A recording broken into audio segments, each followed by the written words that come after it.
नसे आप पैसा जगी जो महात्मा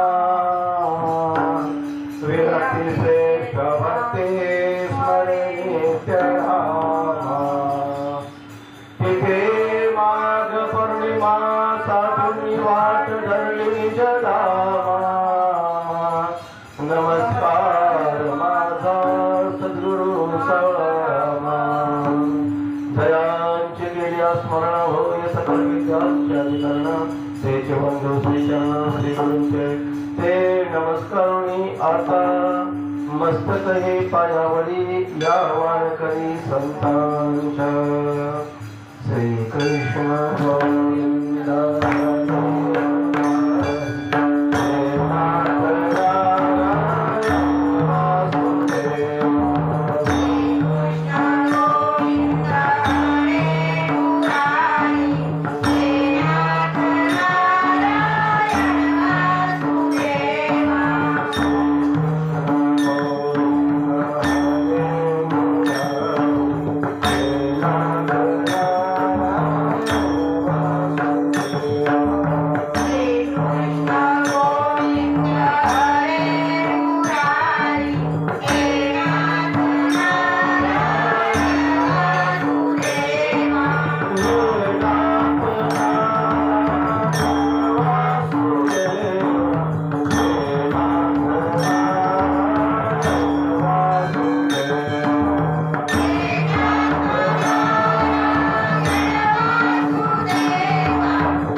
शांति ब्रह्म श्री एकनाथ महाराज की जय।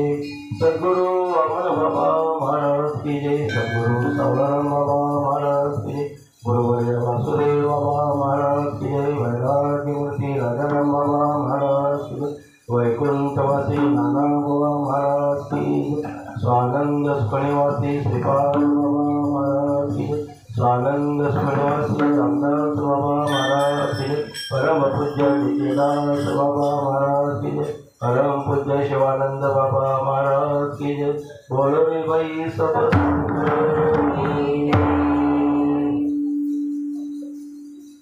पवित्र असा श्रावण मास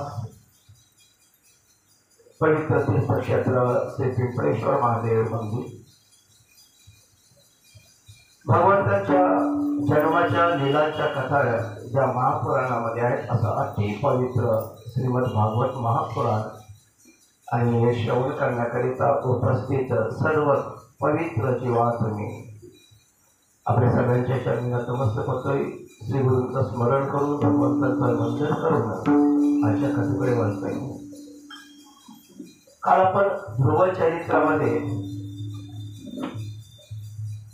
भगवंताची प्राप्ती झाल्यानंतर सुद्धा पुन्हा एकदा का संसाराकडे मन वळलं तर आपल्या हातून चुकीचं काम होऊ शकतं। आपल्या एका भावाला मारलंय म्हणून त्या यक्षाचा वंश संपवण्याची प्रतिज्ञा केल्यासारखं ध्रुव त्याच्या नगरात घुसून त्याला मारत होता। ते कृत्य बरोबर नाही सत्यलोकामध्ये असलेल्या त्या आजोबांनी हे पाहिलं आणि मग ते आजोबा त्याला उपदेश करण्याकरता इकडे आले होते. स्वयंभू म्हणून सांगतात, ध्रुवा हे बरं नवं, तू या मोह मायेच्या जाळामध्ये अडकलास. अरे तू 5 वर्ष संस्थाना तुला ईश्वराची प्राप्ती झाली. अवघ्या 6 महिन्यामध्ये तू राज्यवैभव भोगलस आणि मग आता मात्र तू भगवंताच्या चिंतनापासून दूर झालास. म्हणून तुला हे सगळं तुझ्या आत्मिक कृती घडते. त्याला पश्चाताप झालाय. त्यानंतर कुबेरजी प्रसन्न होतात. त्याला म्हणतात, हो अतिशय कठीण काय असतं, आपल्यातला राग सोडणं, दुसऱ्याबद्दलचा द्वेष सोडणं. पण तुम्ही तुमच्या आजोबाच्या उपदेशामुळे ते सोडलंय. खरंच तुम्ही धन्यात. तुम्हाला काय हवं ते मागा. आणि त्यावेळेला ध्रुव म्हणतात, मला आता काहीच नको, फक्त एकच इच्छा आहे, ज्या भगवंताच्या चरणापासून मी दूर गेलो होतो, परत मला एकदा त्या भगवंताच्या चरणांचंच ध्यान लागू दे. अशी चिंतन आपण मांडून आलो होतो. त्यानंतर ध्रुवाच्या वंशाची वृद्धी कशा प्रकारे पुढे होत होती. ध्रुवाने आपला मुलगा वत्सराला राजा बनवलंय. वत्सराच्या पत्नीपासून तिला 12 मुलं झाली. तर 12 मुलांचा संसार पुढे वाढत चाललाय. शेवटी चक्षु नावाचा मनू आणि चाक्षुष मन्वंतरामध्ये तो मनू झाला होता. आणि त्याच्या पत्नीपासून पुन्हा त्याला 6 मुलं झाली होती. सत्वगुणे 12 मुलं झाली होती. वंश पुढे चाललंय. त्यांच्या कुळामध्ये अंग नावाचा एक मुलगा जन्माला आला. या अंगाचा विवाह अधर्माची मुलगी सुनीता याच्याबरोबर झालं होतं. आणि त्या सुनीतेच्या पोटी वेन जन्माला आला होता. या सगळ्या कथा मैत्रेय गुरुजींकडनं विदुरजी ऐकत आहेत. विदुरजी विचारतात, वेन नक्की कशा प्रकारे वागत होता आणि त्याचं वागण्याचं कारण काय. कारण त्यांचे वडील, काल आपण तिथपर्यंत येऊन थांबलो, त्यांचे वडील तर सत्पुरुष होते. अंगराजा चांगलं आचरण करत होता. प्रजेचं पालन पोषण आपल्या मुलांप्रमाणे करत होता. शील संपन्न सज्जन होता. ब्राह्मण भक्त होता. असं असताना चांगल्या वैवेळीला चांगली फुलं येतात असं सरसकट म्हटलं जातंय. म्हणजे असं नाचकं पुस्तक कसं काय फळ आलं ते विदुरजींचा प्रश्न आहे. शील संपन्न सज्जन ब्राह्मण भक्त आणि महात्मा असलेल्या त्या अंगाला वेणासारखा दुष्टपुत्र कसा काय जन्माला आला त्याच्या पोटी. बरं मग या दुष्टपुत्रामध्ये झालं काय, त्याला अतिशय दुःख झालं. त्याला किती समजवलं तरी तो नीट वागत नव्हता. राजाच्या शरीरामध्ये 8 लोकपालांचं तेज असतं असं शास्त्राचं म्हणणं आहे. 8 लोकपाल त्याचं तेज राजाच्या शरीरामध्ये असतं. ते तेज त्यांनी धारण केलेलं असतं. म्हणून प्रजापालक राजाचे काही छोटे मोठे अपराध असले तरी पण ते प्रजेने सहन करायचे. परंतु राजाने जाणून बुजून कोणाला दुःखी करू नये.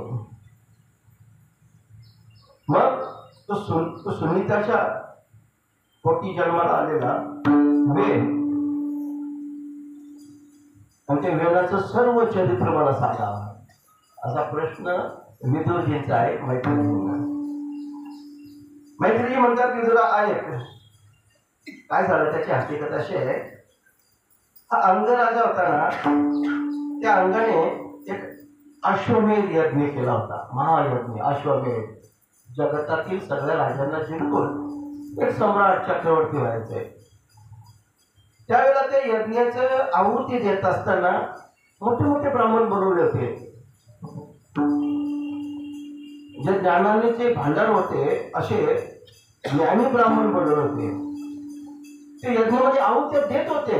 मंत्राचा उच्चार स्पष्ट होत होता, कुठेही चुका होत नव्हत्या आणि ती यज्ञाची सामग्री सुद्धा शुद्ध होती. तरी पण ते आहुतीवर आहुती देतात, परंतु ते आहुतीचा स्वीकार मात्र देव करत नव्हते. भावण करतोय पण देव स्वीकार का बरं करत नाही? ब्राह्मणांना विचार पडलाय. ब्राह्मण सांगतात, राजा तुमचं वर्तन चांगलं आहे, संपत्ती चांगल्या मार्गाने आलेली आहे, जोडवणीया धन उत्तम व्यवहार आहे, उदास विचारे वेचतात. पण मग हे सगळं असताना सुद्धा ते ब्राह्मण स्वीकार का करते? देव स्वीकार का करत नाही? आम्हाला काही याचा नीट अर्थ लागत नाही. आपण कुठल्याही प्रकारे चुकीचं काम करत नाही, आपल्याकडनं चुकीचं मंत्रांचा उच्चार होत नाही. असं असताना देव स्वतःचा भाग का बरं स्वीकारत नाही? मैत्रीजी विदुराला सांगतात, विदुरा तुमचा प्रश्न बरोबर आहे. ऋत्विजांनी म्हणजे त्या ब्राह्मणांनी राजाला सांगितलं, राजन ते फार वाईट वाटतंय आम्हाला. राजा व्रतस्थ होते. होम हवन सुरू असताना यजमानाला व्रतस्थ राहावं लागतं, उपवास करावा लागतो, मौन धारण करावा लागतो, गरज असेल तरच, किंवा मंत्राचा उच्चार असेल तरच त्यांनी बोलायचं. याचे सामान्य नाही महाराज.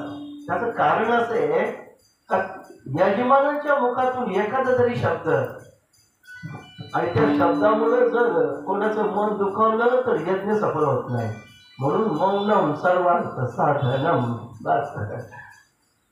गप्प नाही तर कुणाचा अपमान करायचा प्रश्न येत नाही. मौन धारण करणं.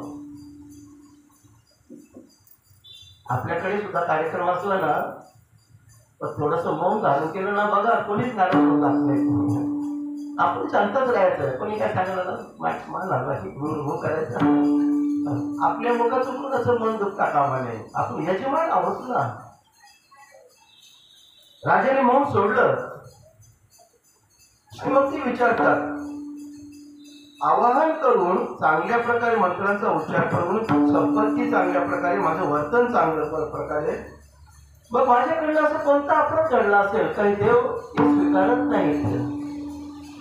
मग यज्ञ करून फायदा काय? अरे वा, आमच्या हरिवा पण आले का वाटतं,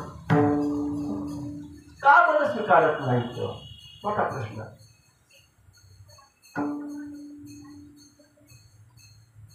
भविष्य जाणणारे, भूत भविष्य वर्तमान तिन्हीच ज्ञान असलं ते वेगवेगळे ब्राह्मण. आणि अंतरंगामध्ये पाहिलंय, राजन आमच्या माहितीप्रमाणे आता या जन्मात तरी आपल्याकडं कोणत्याही प्रकारचं पाप घडलेलं नाही. अंगराजाकडनं कोणत्याही प्रकारचं पाप घडलेलं नव्हतं. पण पूर्वजन्मीचं पाप मात्र काहीतरी नक्की असेल. त्याच्याशिवाय असं शक्यच नाही. असतं बनवा काय पूर्वजन्मीचं, भोगाचंच रडकं नाही जायचं. अनेक ठिकाणी याचा उल्लेख आलेला आहे. आपण खूप वेळा ऐकून आलो आणि सगळ्यांच्या पाठातलं पण जर वगैरे आपल्याला ऐकायची असेल, आपण खूप वेळा ऐकली ज्ञानेश्वरीची. पूर्वजन्मात आगा कर्मी जे उरावे ते ती सुखे दुःखी फळावे आणि तया ते भोगावया यावे ते हा एक भगवद्गीतेत एक श्लोक आहे त्याच्या संदर्भामधला. न कर्तृत्वम न कर्माणी लोकस्य सृजे प्रभू न सर्व कर्म थोडस गोंधळ झालंय. न कर्तृत्व न कर्माणी लोकस्य सृजते प्रभो. म्हणजे कर्तृत्व आणि त्याचं फल मी निर्माण करत नाही. पण त्या अर्ध्या श्लोकाचा अर्थ सांगतो मला श्लोक त्या शब्दांनी आठवले नाही. मग काय, त्याच्याच केलेल्या कर्माची फल तो होत नाही. शिडकीतली राहिलेली तुकोबारांनी याला दुजावर दिलाय. ज्ञानोबांनी जसं ज्ञानेश्वर म्हटलं तसं तुकोबारांनी सुद्धा अभंगाच्या माध्यमातून सांगितलं. भोगतो न गडे संचिता वाचुनी करावे ते मनी समाधान. आमच्या शिल्पीतलं संचित होतं.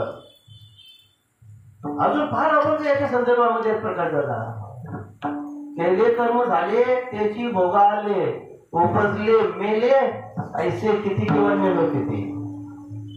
म्हणजे मागच्या जन्माचा आणि ह्या जन्माचा आपला संबंध असतो.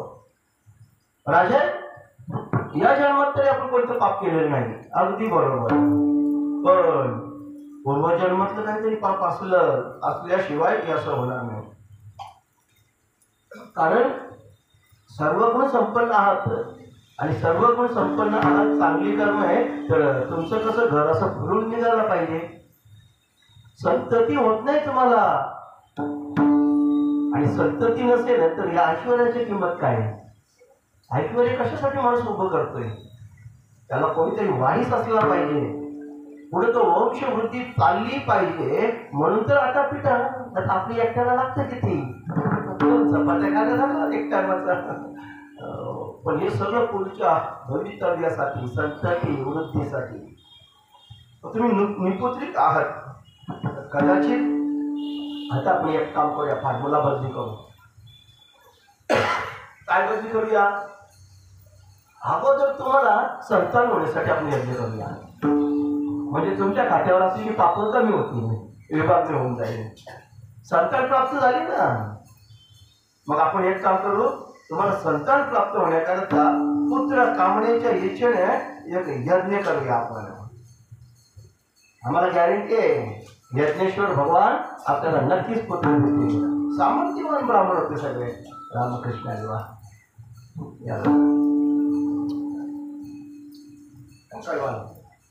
काकडवाला मंडळी मला गडपाडी झालं ते बस असं म्हणून त्या यज्ञेश्वर भगवंतांना प्रसन्न करूया आणि त्यांच्याकडनं एक पुत्र आपण मागून घेऊया. आणि हे जर केलं तर आम्हाला गॅरंटी आहे यज्ञदेव नक्कीच त्या यज्ञाचा भाग स्वीकारतील, ग्रहण करतील. आणि मग यजमानाची जी इच्छा असेल तसं त्या उपासकाला मिळतं. ठीक, हरकत नाही. मग आता जो अश्वमेध यज्ञाच्या ऐवजी अगोदर मुलगा होण्याकरता, संतान प्राप्ती होण्याकरता त्यांनी क्षिपिविष्ट अशा नावाचा यज्ञ सुरू केला. आणि त्या क्षिपिविष्ट नावाच्या यज्ञामुळं जे आविर्भाव असतो देवाचा तो त्यांनी भगवान विष्णूंना समर्पित केलेला आहे. अग्नीमध्ये तो आविर्भाव देत असताना, ती आहुती देत असताना त्या अग्निकुंडातून एक दिव्य पुरुष बाहेर आलाय. त्या पुरुषाच्या गळ्यामध्ये सोन्याचा हार होता. पांढरी शुभ्र वस्त्र त्याच्या शरीरावर होती. त्या पुरुषाने सुवर्ण पात्रामध्ये छानसं असलेलं पात्र होतं सोन्याचं, आणि त्यामध्ये अशी मस्त सुगंध असलेली खीर, पक्वाची खीर होती. तो खीर घेऊन सुवर्णाचं पात्र, त्यामध्ये खीर, आणि तो यज्ञातून अग्नीतून प्रकट झालेला आहे. ते खीर राजाला देतात. राजाने ती खीर आपल्या उंजळीमध्ये घेतलेली आहे. त्या खिरीचा सुगंध राजाने घेतलाय आणि ती खीर आपल्या पत्नीच्या स्वाधीन केली. राणीनं सुद्धा संतान प्राप्तीच्या उद्देशानं तो मिळालेला प्रसाद धारण केला आणि नंतर या संततीला एक मुलगा झाला.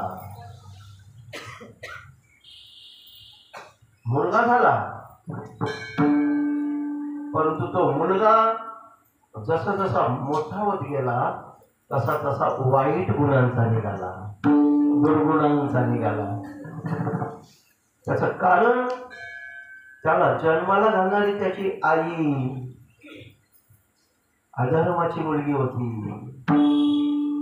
त्याच्यामुळं आजोबांकडनं आलेले गुण आईकडं आणि आईकडनं आलेले गुण मुलांकडं. वडिलांचं कुळ स्वच्छ होतं, परंतु आता तिथे बिघडलं ना, संयोग तिथे झाला ना. त्यामुळं ते मूल दुष्ट आचरणाचं निघालं. तो दुष्ट पुत्र काय करायचा, सतत धनुष्याला बाण चढवत असायचा, जंगलामध्ये जायचा, शिकारी करायचा, विनाकारण हत्या करायचा. नुसतं त्याच्यावर ताबत नव्हता तो माणसांना इजा करू लागला, छळू लागला, त्रास देऊ लागला. आणि त्याच्या छळाला कंटाळून लोक घरातून बाहेर निघायची राहिली. त्याला भीती वाटायची, वेळ आला तर. तसं ते एका सिनेमामध्ये डायलॉग होतं ना, जैसे बालकों दूर जब बच्चे सोते नहीं, मग झोपवणे करता नव्हतं, सो जाओ नाही तर गप्प राहीगा. तसं त्या आया लेकराला सांगायला लागले, झोपा नाही तर वेळ येईल. तो बघ वेणाला. आपण गेल्या वर्षी आणखी एक प्रकार बघित होता ना, बाबुल बुवा येईल म्हणून, आठवतं की नाही. श्रीकृष्णांना आई साहेब अशा सांगायचे, जे लोक काय होतं बाबुल बुवा येईल. आता तुम्हाला बाबुल बुवा दाखव. आता बाबुल बुवा आहे कुठे दाखवायला, फक्त कल्पना शक्ती पाहिजे का आपण बाबुल बुवा कसा असतो, फक्त त्याची भीती दाखवायची. तसं मग तसं या वेणाची भीती होती, लोक पळायची, मुलांना घाबरायची. हो, खातो का नाही, गप्प बसतं का नाही, वेणाला बोलू. एवढी जोशात त्या वेणाची. वा नारायण बाबा, साष्टांग दंडवत आपल्याला. या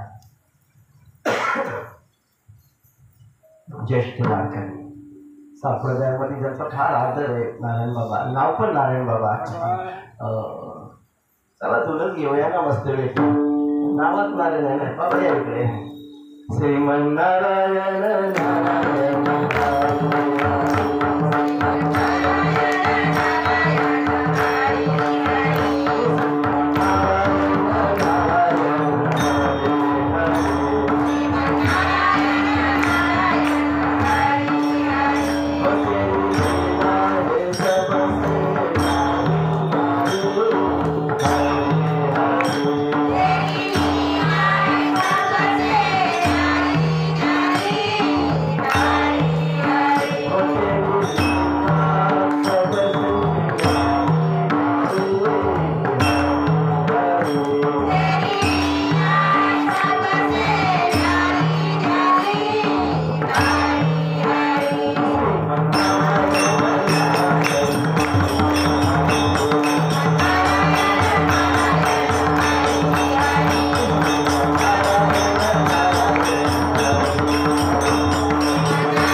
विनाकारण लोकांना त्रास द्यायला लागला, छळू लागला.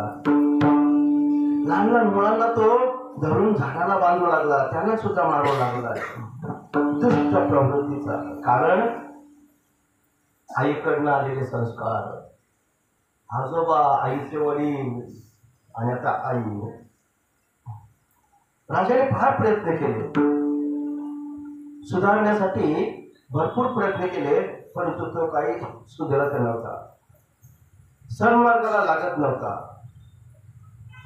राजा विचार करतात, अरे मुलगा झाला तो असा, म्हणजे याचा अर्थ परत मीच कमनशिबी आहे. अशी पुत्र संतान जन्माला येणं हे आपलं दुर्भाग्य नाही का बाबा. शास्त्राने सांगितलं गोष्टी. कोणी कन्या पुत्र होती जे सात्विक, तयाचा हरिक वाटे देवा. गीता भागवत करीती श्रवण, अखंड चिंतन वाटे. आपण त्याच्यासाठी सांगते, चांगली पत्नी, चांगलं मुलं जन्माला येण्याकरता आपलं भाग्य उदयाला येतं ना, तेव्हाच होत नाही तर आपलं दुर्भाग्य असेल. काहीतरी मी चुकीचं वागलो असेल, आणि कुपुत्र असण्यापेक्षा मी पुत्र असेल परवडला. शास्त्राने प्रखरपणे सांगितले, मत मांडले. आणि कबीरजींनी तर स्पष्ट आणखी सांगितले, जन्मी जनेसो भक्त जने या दाता या शूर, नाही तो जन्मी वांझपण काही काही संत कबीर. वांझोटी बसलेली परवडली, पण या कुपुत्रांच्या तक्रारी, कुपुत्राने दिलेला समाजाला लोकांना त्रास हा मरणापेक्षा भयानक आहे महाराज. आणि मग माझाच काहीतरी चुकलं असेल न जाणू. इथे ग्रंथकर्ते भागवतकार सांगतात, ज्या करणीमुळे माता पित्यांचे सर्व यश धुळीला मिळतंय, अधर्माचा भागीदार व्हावं लागतंय, सगळ्यांकडनं विरोध सहन करावा लागतोय, कधीही न संपणारी चिंता लागते दुष्ट पुत्रामुळं, कुपुत्रामुळं. बघा, अशी पुत्र नसलेली बरी, ती फक्त नावापुरती संतान. राजा म्हणतात, विचार करतात, एक अर्थाने बरं पण आहे. कारण चांगला पुत्र असता, मला काही माणसं कुठला विचार कसा बदली करते, तर मी या संसारामध्ये अडकलो असतो. आता वाईट मुलगा दिलाय ना, बस झाला. आता याच्यापासून मला दूर जाणं काही तेवढं कठीण वाटणार नाही, त्याग करायला सोपं पडेल. वाटतं इतकं भा चांगल्याचा त्याग कोण करते सांगा ना, ते हव्याविषयी वाटतात. त्याग नेहमी वाईटासाठी जातो ना, हे फक्त नातेसंबंधामध्ये. आचरणाच्या बाबतीत उलट आहे. वाईटांचं अनुकरण करतोय माणूस, वाईटाला स्वीकारतो आणि चांगल्याचा त्याग करतो. नाही पटत, ज्ञानोबारांनी सांगावं आणि आपण पटवलंच आहे आम्हाला. अरे षडविकार वाईट आहे, पण माणूस त्याचा स्वीकार करतोय. आणि आत्मस्वरूप असलेला तो ईश्वर परमात्मा त्याची ओळख पण करून घेत नाही साधी. इकडे म्हटलं नेमकं उलटा नियम. मग चांगल्या घराचा, स्वर्गासारख्या घराचा नरक बनवतोय कोण? कुपुत्र. वाईट वर्तणुकीचा म्हणती नसलेली बरी. अख्या रात्रभर तू बाप झोपला नाही महाराज. सगळ्या बाजूने किती बरं तक्रारी ऐकायच्या, त्या अंगराजाला झोप आली नाही. आणि म्हणून त्याने विचार केला, बस झालं, सगळं सोडून जावं. न सांगता राजाच गायब झाला. सकाळी सगळीकडे शोधाशोध, राजे कुठे, राजे कुठे, शोध घेण्याचा प्रयत्न केला, कोणालाच सापडत नाही. ते फार दुःखी झाले. चांगली लोक, एवढा चांगला राजा आम्हाला मग भाग्याने प्राप्त झाला होता, अंगराजा, आणि आता तो राजा आम्हाला सोडून गेला. पण कोणाकरिता? या दुष्ट पुत्राकरताच ना, नाही तर बाकीच्या गोष्टी सगळ्या त्यांच्याकडे चांगल्या होत्या. मैत्रेयीजी या सगळ्या कथा विदुरजींना सांगत आहेत. आणि विदुरजी या सर्व लोकांचे कल्याण इच्छेणारे भृगुऋषी आणि त्यांचे सहकारी हे सगळे एकत्र आले. आणि त्यांनी विचार केलाय, आता पृथ्वीचं संरक्षण कोणी करावं? राजाशिवाय पृथ्वी नाही, अराजकता मारली जाईल. त्या वेणा याची अंगाची पत्नी सुनीता, तिला जवळ बोलवलं. आता ही तर वाईट वृत्तीची होती ना, तिच्यामुळे तर सगळं झालं होतं. अधर्वाची मुलगी होती ती सुनीता,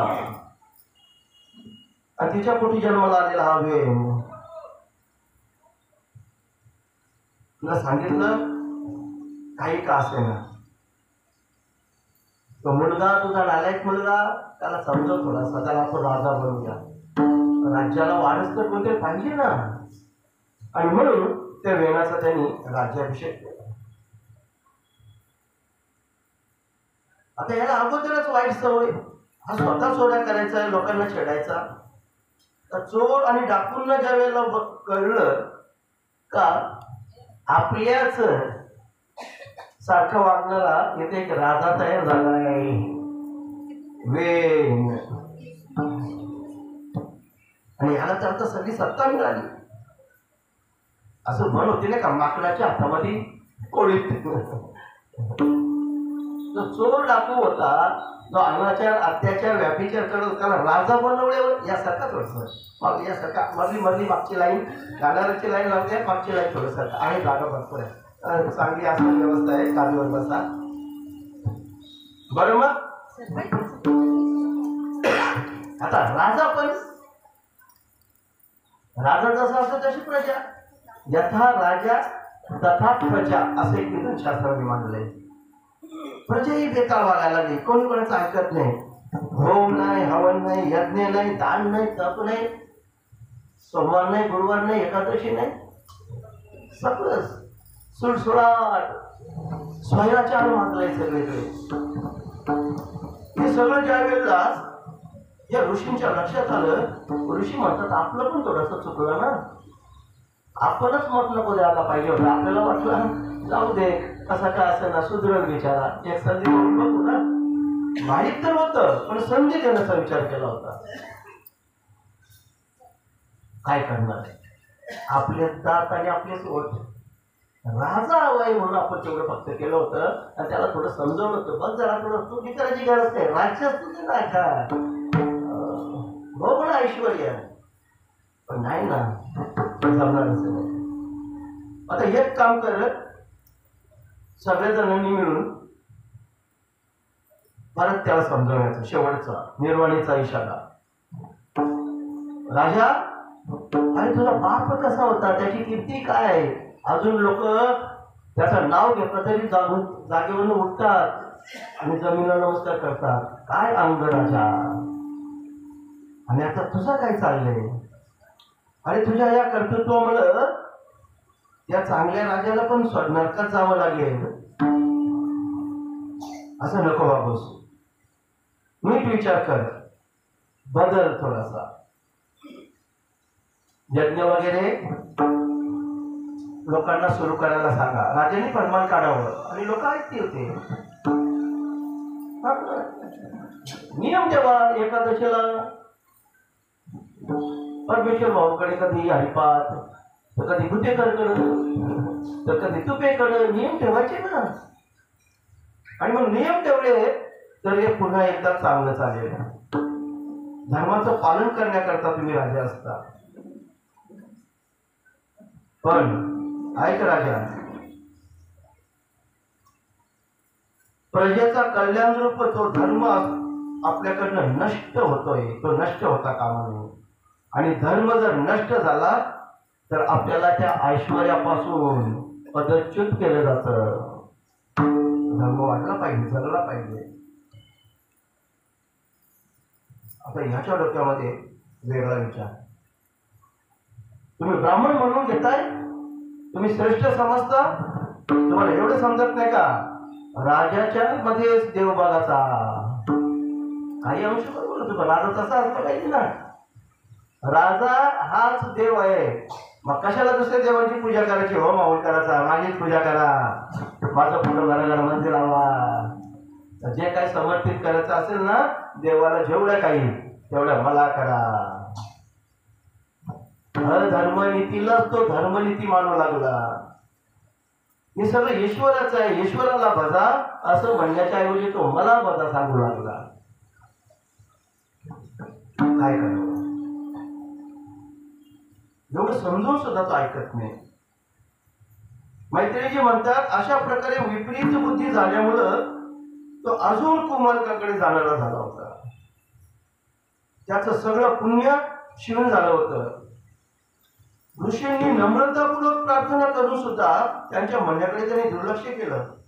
स्वतःला शहाणा समजू लागला, स्वतःला श्रेष्ठ समजू लागला आणि लोकहिताची विनंती धुडकावून लावू लागला. खरं म्हणजे राजकारण्यांनी ऐकलं पाहिजे भागवत पुराण आणि वेदाची कथा तर ऐकलीच पाहिजे महाराजची.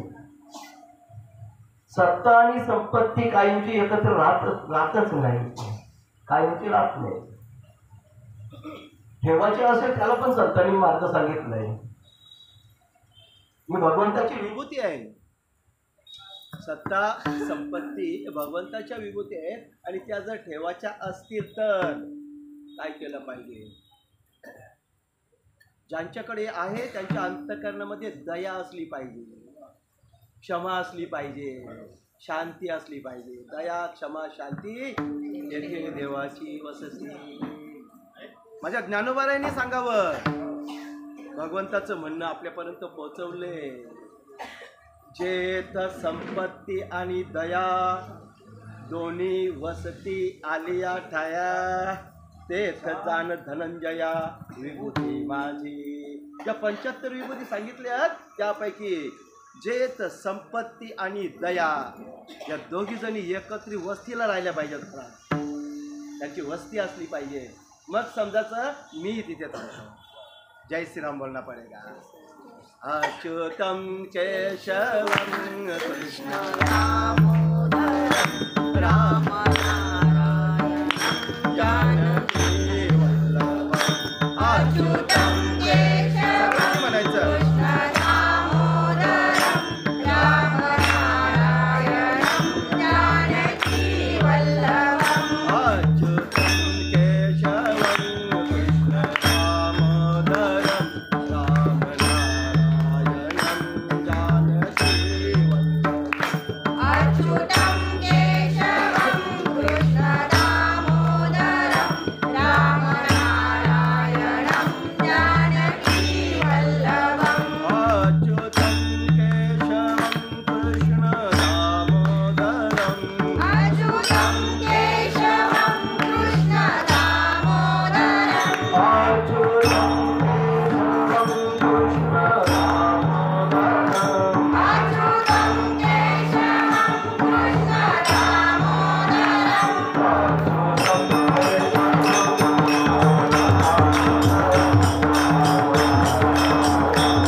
राजा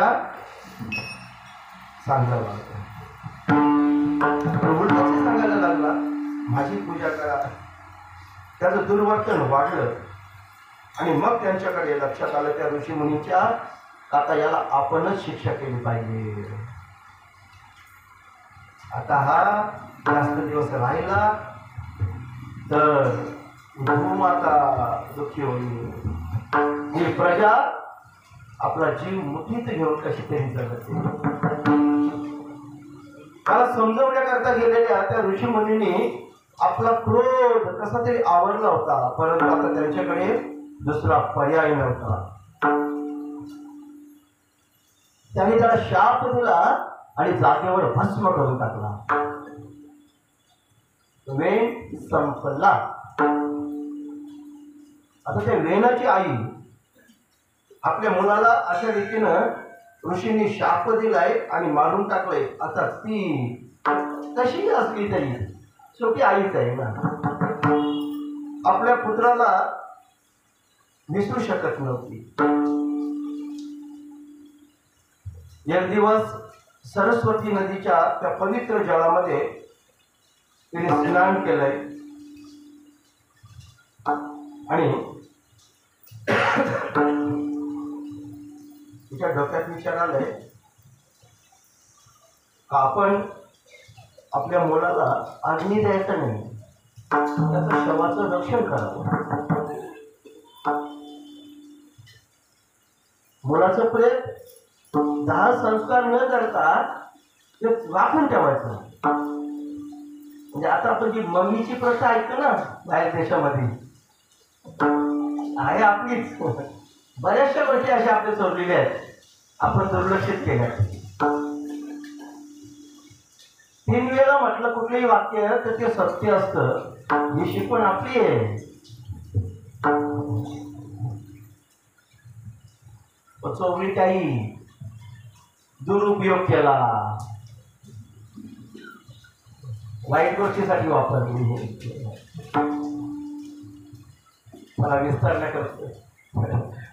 परमेश्वर भाऊ लाईव्ह आहेत ना ते, म्हणून तर काही शब्द उगाच बाजारात सोडू नको.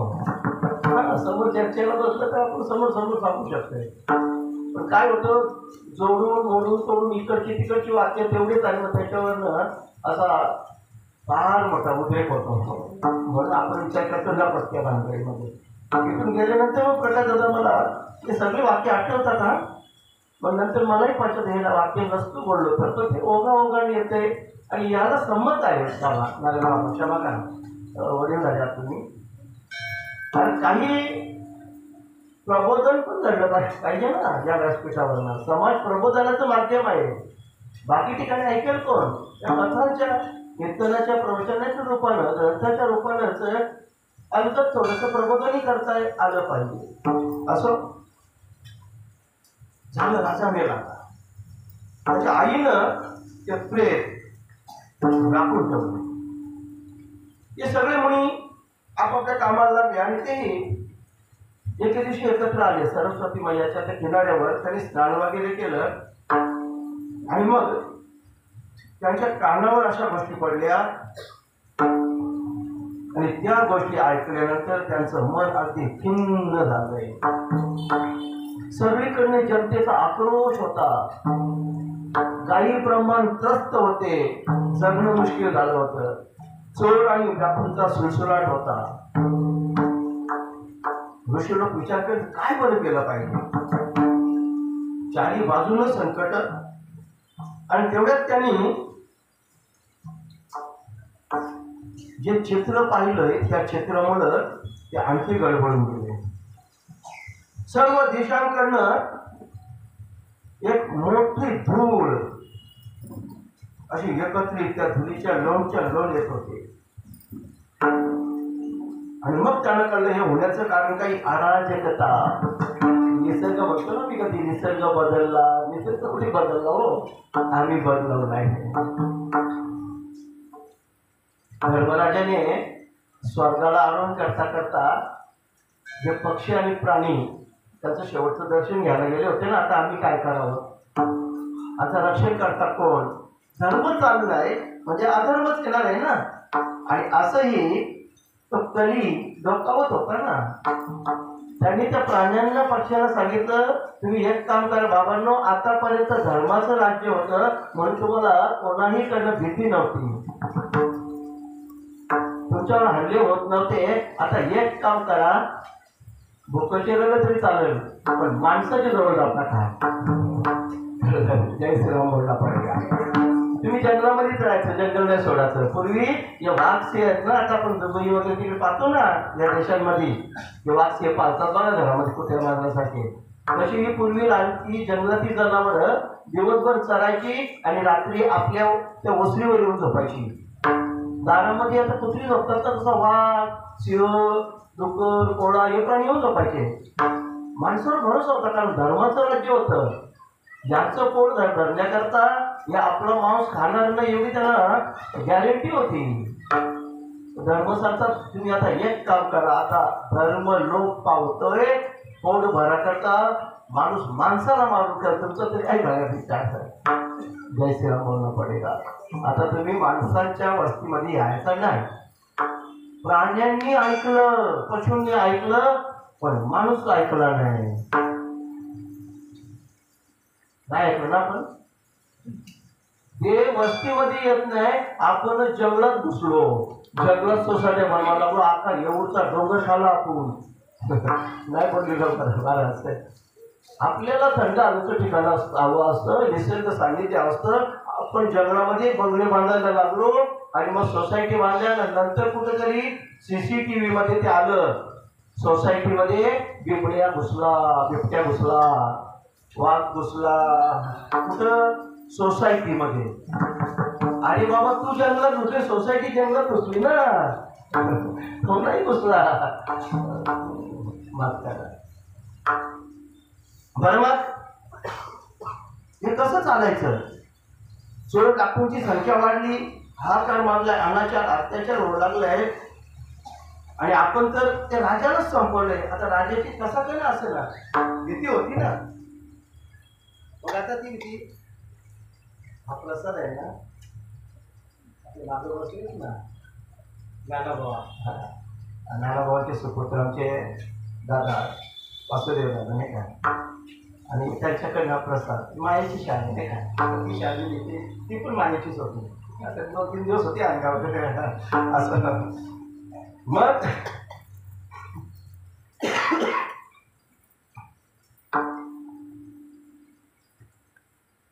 राज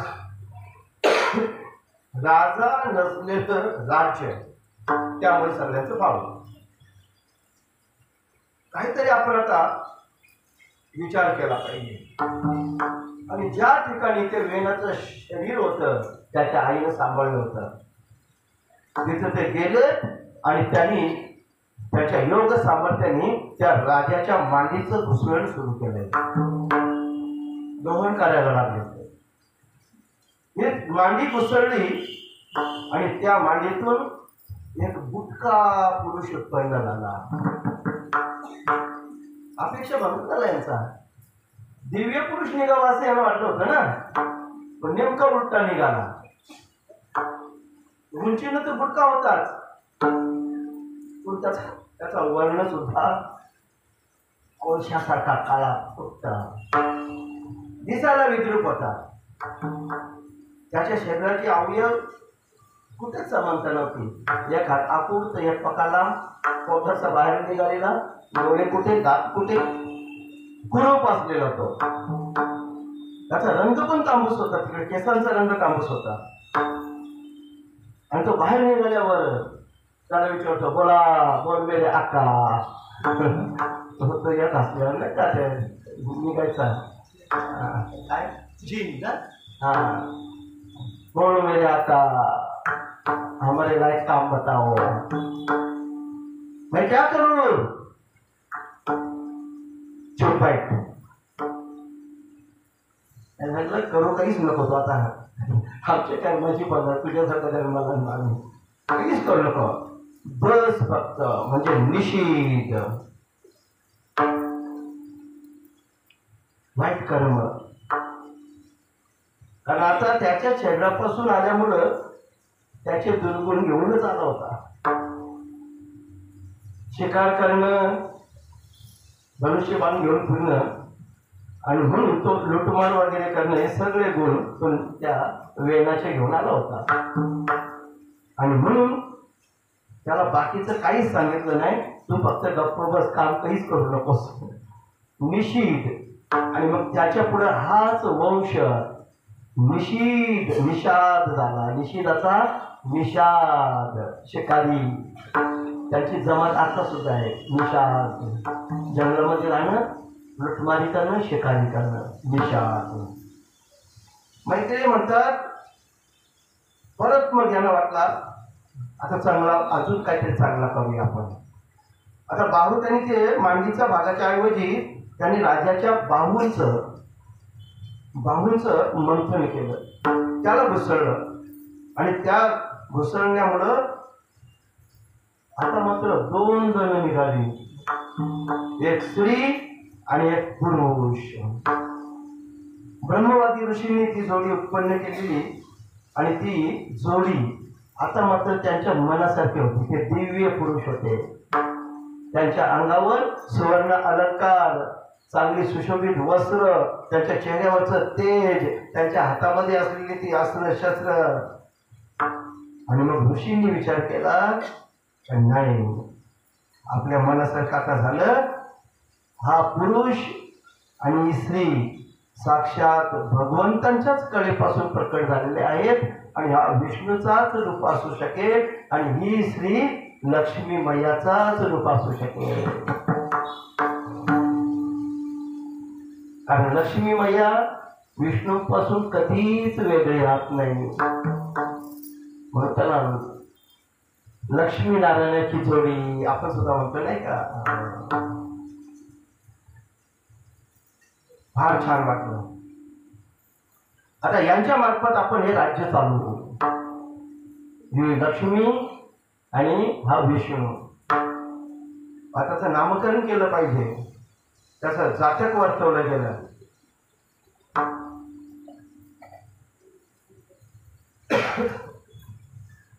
हा कोण होईल? परम यशस्वी पृथू नावाचा सम्राट होईल. राजांमध्ये हाच प्रथम राजा असेल आणि सुंदर असलेली सुंदर पत्नी, त्याची पत्नी. आता या दोघांचं नामकरण पृथू आणि तिसरी मागे सिनेमा येऊन गेला बघा, सिनेमा फार रेकॉर्ड ब्रेक कमाई केली होती, मराठी सिनेमा. नावं मग मी त्या 4-5 दिवसापूर्वी बोललो होतो, नावं शोधायची असतील ना तर भागवत वाचा. त्या पुरुषाचं नाव ऋतू ठेवलंय आणि त्या स्त्रीचं नाव अर्ची ठेवलंय. तो स्पर्शाने अर्ची कळला तर बरा वाईट.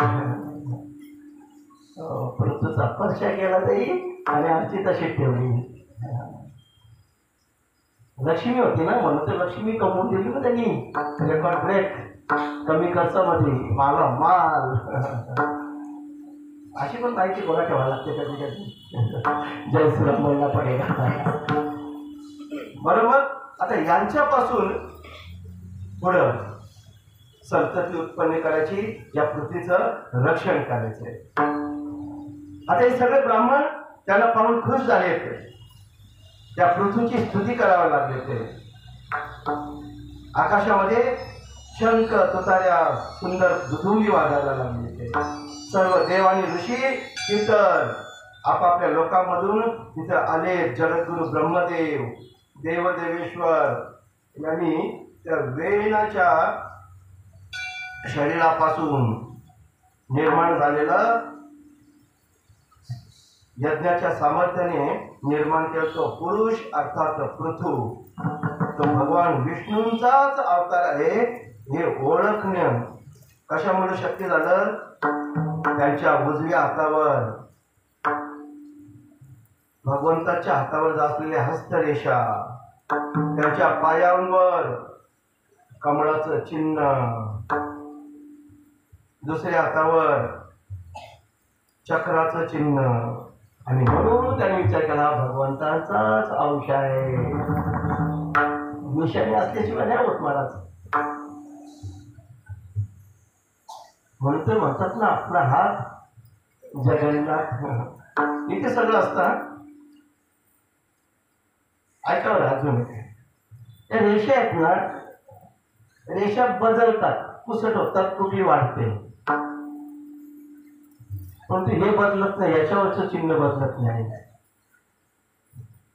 म्हणून तर शिकलेल्या लोकांना पण अंगठा द्यायला लागतं. म्हटलं तर बघा जय श्रीराम बोलला पडेला. ह्या निशाने बदलत नाही, माझकोनाच्या जसत पुसत नाहीत. आता सगळीकडे अंगठा ना, पहिले अंगठा देणार लोक अशिक्षित म्हणायचे, बघा कालचक्र कसं असतात, आणि अंगठी शिवाय आता काही चालत नाही. तो शिकून पाहिजे का अंगठा द्यायचा होता. मग पहिलीची बारी रेशनला गेलो तरी अंगठा द्या, आधार कार्ड कुठल्या लोकांना अंतर द्यायला लागला. असं ही चिन्ह होती सगळी, आणि ह्या चिन्हांमुळे त्यांनी ओळखलं हा साक्षात भगवंताचाच अंश आहे. या पृथ्वीला आता बनवलं कसे करतात? राजा बनवण्याकरता ना, राजा पाहिजे होता याला, राजाशिवाय राज्य होतं. अभिषेक केला त्यांचा. त्यावेळा या सगळ्या भूतळावरच्या नद्या, समुद्राकडनं ते जळ आणलं गेलं. चांगल्या चांगल्या गायींकडनं दूध मागवलं गेलं. यज्ञ करण्याकरता यज्ञ पशु, चांगल्या प्रकारचा यज्ञ पशु आणला गेला. अनेक राजांनी, बाकीच्यांनी आपापल्या परीनं या राजाकरता वस्त्र, अलंकार आणि ज्या ज्या वस्तू त्यांच्याकडे प्राप्त होत्या त्या आणलेल्या होत्या. आणि त्या रत्नजडी सिंहासनावर हा पृथू आणि ती अर्ची सुख संपन्नाने विराजमान झाली होती. अशा रीतीनं एक चांगला राजा मिळालाय म्हणून सगळ्यांना फार आनंद झालाय. आता पुढे सरकत आहेत. मैत्रिणी म्हणतात महाराज पृथू ज्या वेळेला राजा बनले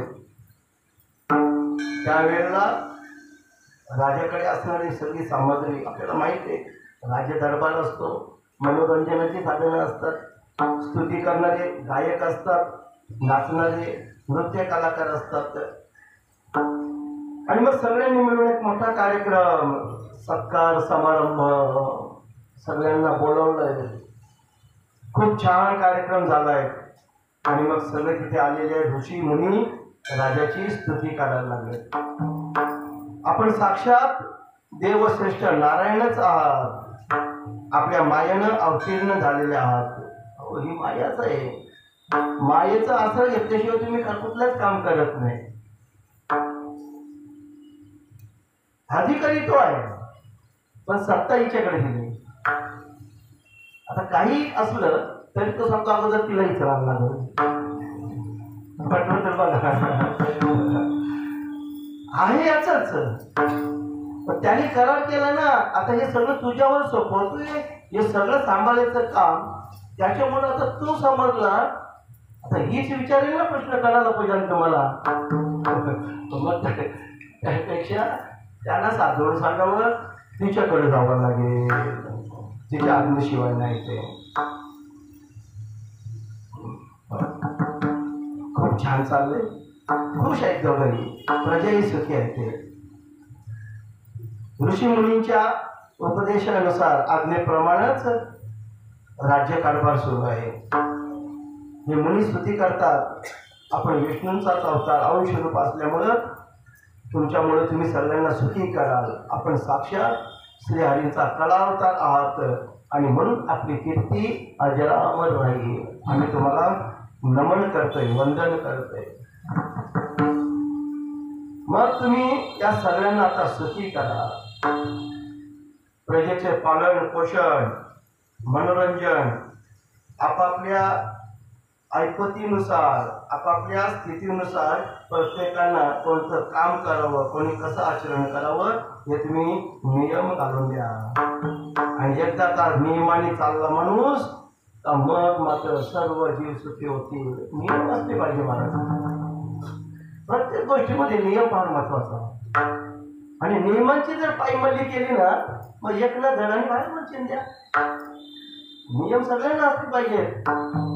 मग ते संप्रदायात असावे, घरामध्ये असावे, राजकारणामध्ये असावे, सामाजिक कार्यामध्ये असावे. प्रत्येक क्षेत्रामध्ये नियम असलेच पाहिजेत. नियमाशिवाय चालणार नाही. मग तुम्ही असे काहीतरी नियम करा ज्याच्यातून सगळ्यांचं कल्याण होईल. महाराज पृथू, आपण त्या वेनाच्या शरीरातून घुसळण करून निर्माण झालेले आहात. तुम्ही प्रभूच्या अंशात, तुम्ही शत्रूंना अजंक्य, तुमची कीर्ती फार मोठी. शत्रू तुमचा कधीच पराभव करू शकणार नाही. स्तुती सुमन सुरू झाली. बरं, हेच काम करायचं. धर्म मार्गाचं आचरण करत असताना स्थिरता असली पाहिजे. जे अपराधी आहेत, दंडनीय आहेत, त्यांना शिक्षा केलीच पाहिजे. मग त्यामध्ये आपला मुलगा असला तरी. कानून सबके लिए बराबर होना चाहिए. तो माझा पर्याय भाग दे करून द्या अजिबात नाही. सगळ्यांना एक सारखा नियम. राजा दंडनीय अपराध असेल तर त्याला दंड केलाच पाहिजे. मग त्यामध्ये आपला मुलगा असला तरी, मुलगी असली तरी, आपला अपत्य असलं तरी.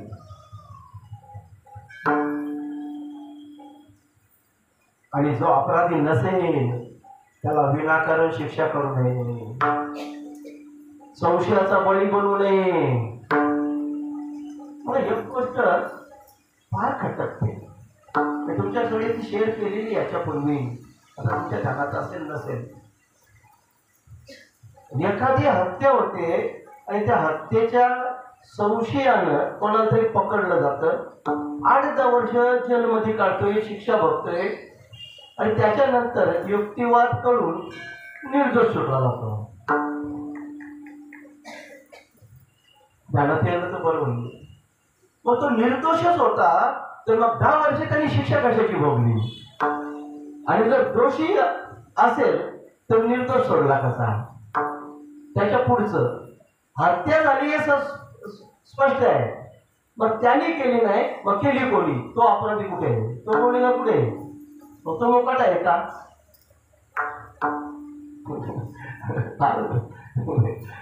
जाऊ दे. राजाला राज्यकारभार कसं करावं म्हणजे अगोदरच तपास करा आणि मग गुन्हेगार ठरवा. नुसताच संशयाने पकडायचा आणि मग सांगायचं तो गुन्हेगारच नव्हता. त्याचं उर्वरित आयुष्य कधी कधी होतं ना सर. प्रल्हाद शिंदेचं एक गाणं होतं नाही का, तेव्हा तुझी दुनिया अशी आहे कशी. आणखी समाज प्रबोधन त्यांनीही केलंय. सोड सोडून संन्याशाला फाशी असंही प्रकरण होतं. असो तुम्ही चांगल्या रीतीने राज्य करा. हे पृथ्वी आहे ना, सूर्य जिथून उगवल्यानंतर सूर्याची किरण जिथं जिथं पोहोचतील तिथपर्यंत तुमचं राज्य असेल. काय शिल्लक राहायचं सांगा ना. सूर्याची किरण जिथं जिथं पोहोचतील तिथपर्यंत भूमी समजाची तुमची, हे राज्य तुमचं असेल. आपला विजयी असाच पुढे सूर्याप्रमाणे सगळीकडे भ्रमण करेल. ठिकठिकाणचे सर्व लोकपाल राजे हे तुम्हाला भेटी समर्पित करतील. ते सगळेजण तुमचं गुणगान गातील. ते सगळेजण तुम्हाला श्रीहरीच समजतील. आणि या प्रजेचे पालक असलेले राजे या प्रजेच्या जीवन निर्वाहासाठी गोरूपधारिणी पृथ्वीचं दोहन करतील. हो, फार चांगली स्तुती केली, फार चांगला आशीर्वाद दिले. रणभूमीवर तुमच्या समोर कोणीही शत्रू टिकणार नाही. ही पृथ्वी आहे. तुम्ही एक काम करायचं, याच्यावर फार मोठे पर्वत आहेत. माणसाला जगण्याकरता जागा कमी पडेल. बरीचशी पर्वत फोडून तुम्हाला ती भूमी सपाट करावी लागेल. जमिनीवर पाणी राहिलं पाहिजे, त्यांना धान्य पिकवता आलं पाहिजे. या सृष्टीला सजवता आली पाहिजे. हे सरस्वती नदीच्या आश्रमस्थानांवर 100 अश्वमेध यज्ञ करतील. पृथ्वीराजा सरस्वती मैयाच्या किनाऱ्यावर किती 100 अश्वमेध, एक दोन नाही, म्हणजे अख्ख्या जगाचे सम्राट. तेव्हा शेवटच्या यज्ञामध्ये याला विघ्ने. त्या यज्ञासाठी सोडलेला तो घोडा अगोदर 100 यज्ञ केल्यानंतर इंद्रपद प्राप्त होतं. आणि ते इंद्रपद आपलं जाऊ नये म्हणून तुम्हाला सेंचुरी मारून जाणार नाही. सगळे बिल्डिंग जोर आणलं होते झाले का फार फार कडक तुझा घोडा पळवतील ते. आणि तो घोडा पळवून आपल्या महालामध्ये तो ठेवेल. त्यावेळेला तू घोडा शोधायला जाते. तुझी गाठ त्या सनत कुमारा बरोबर पडेल. सनत, सनंदन, सनातन आणि सनत कुमार 4 जण.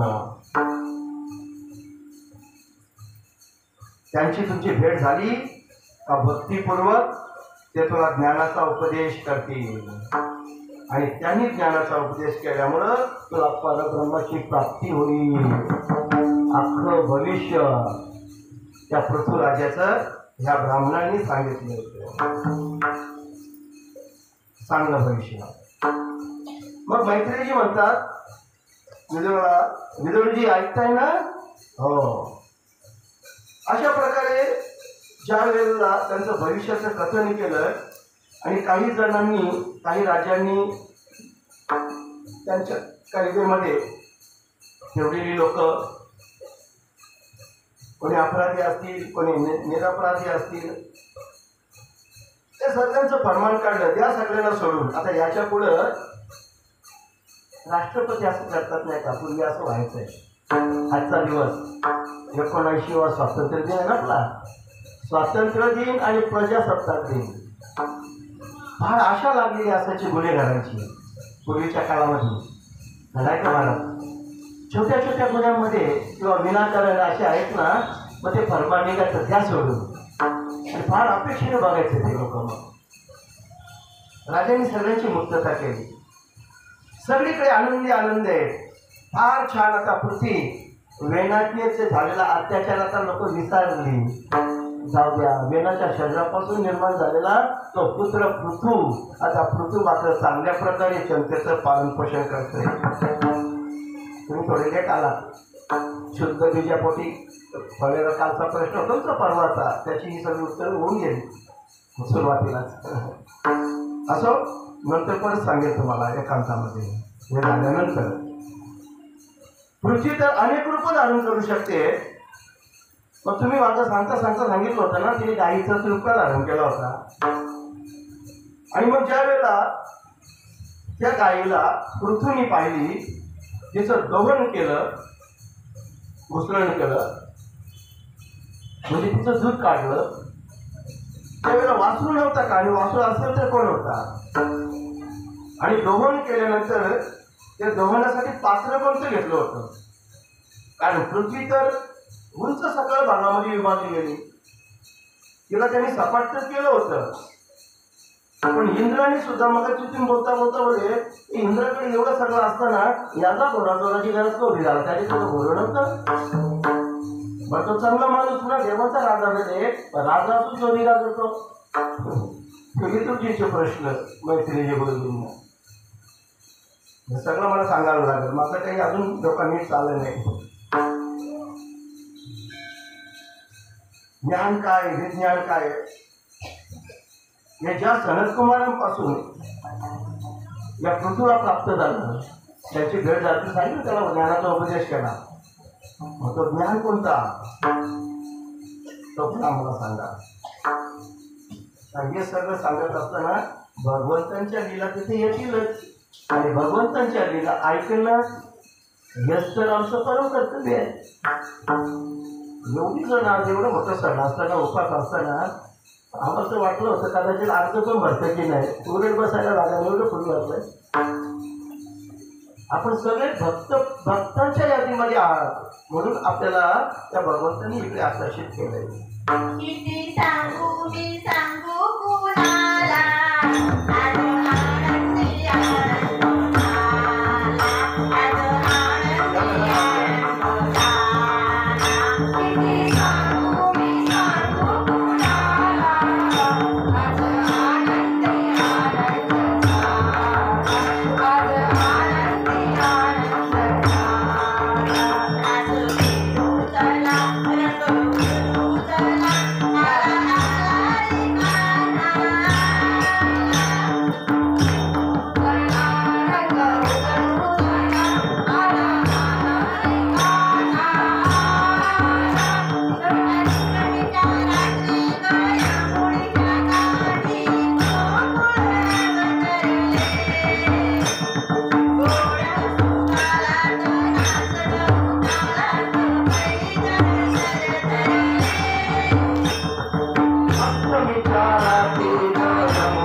सांगितलं आपण थोडं 12 वाजेपर्यंत चालणार आहोत.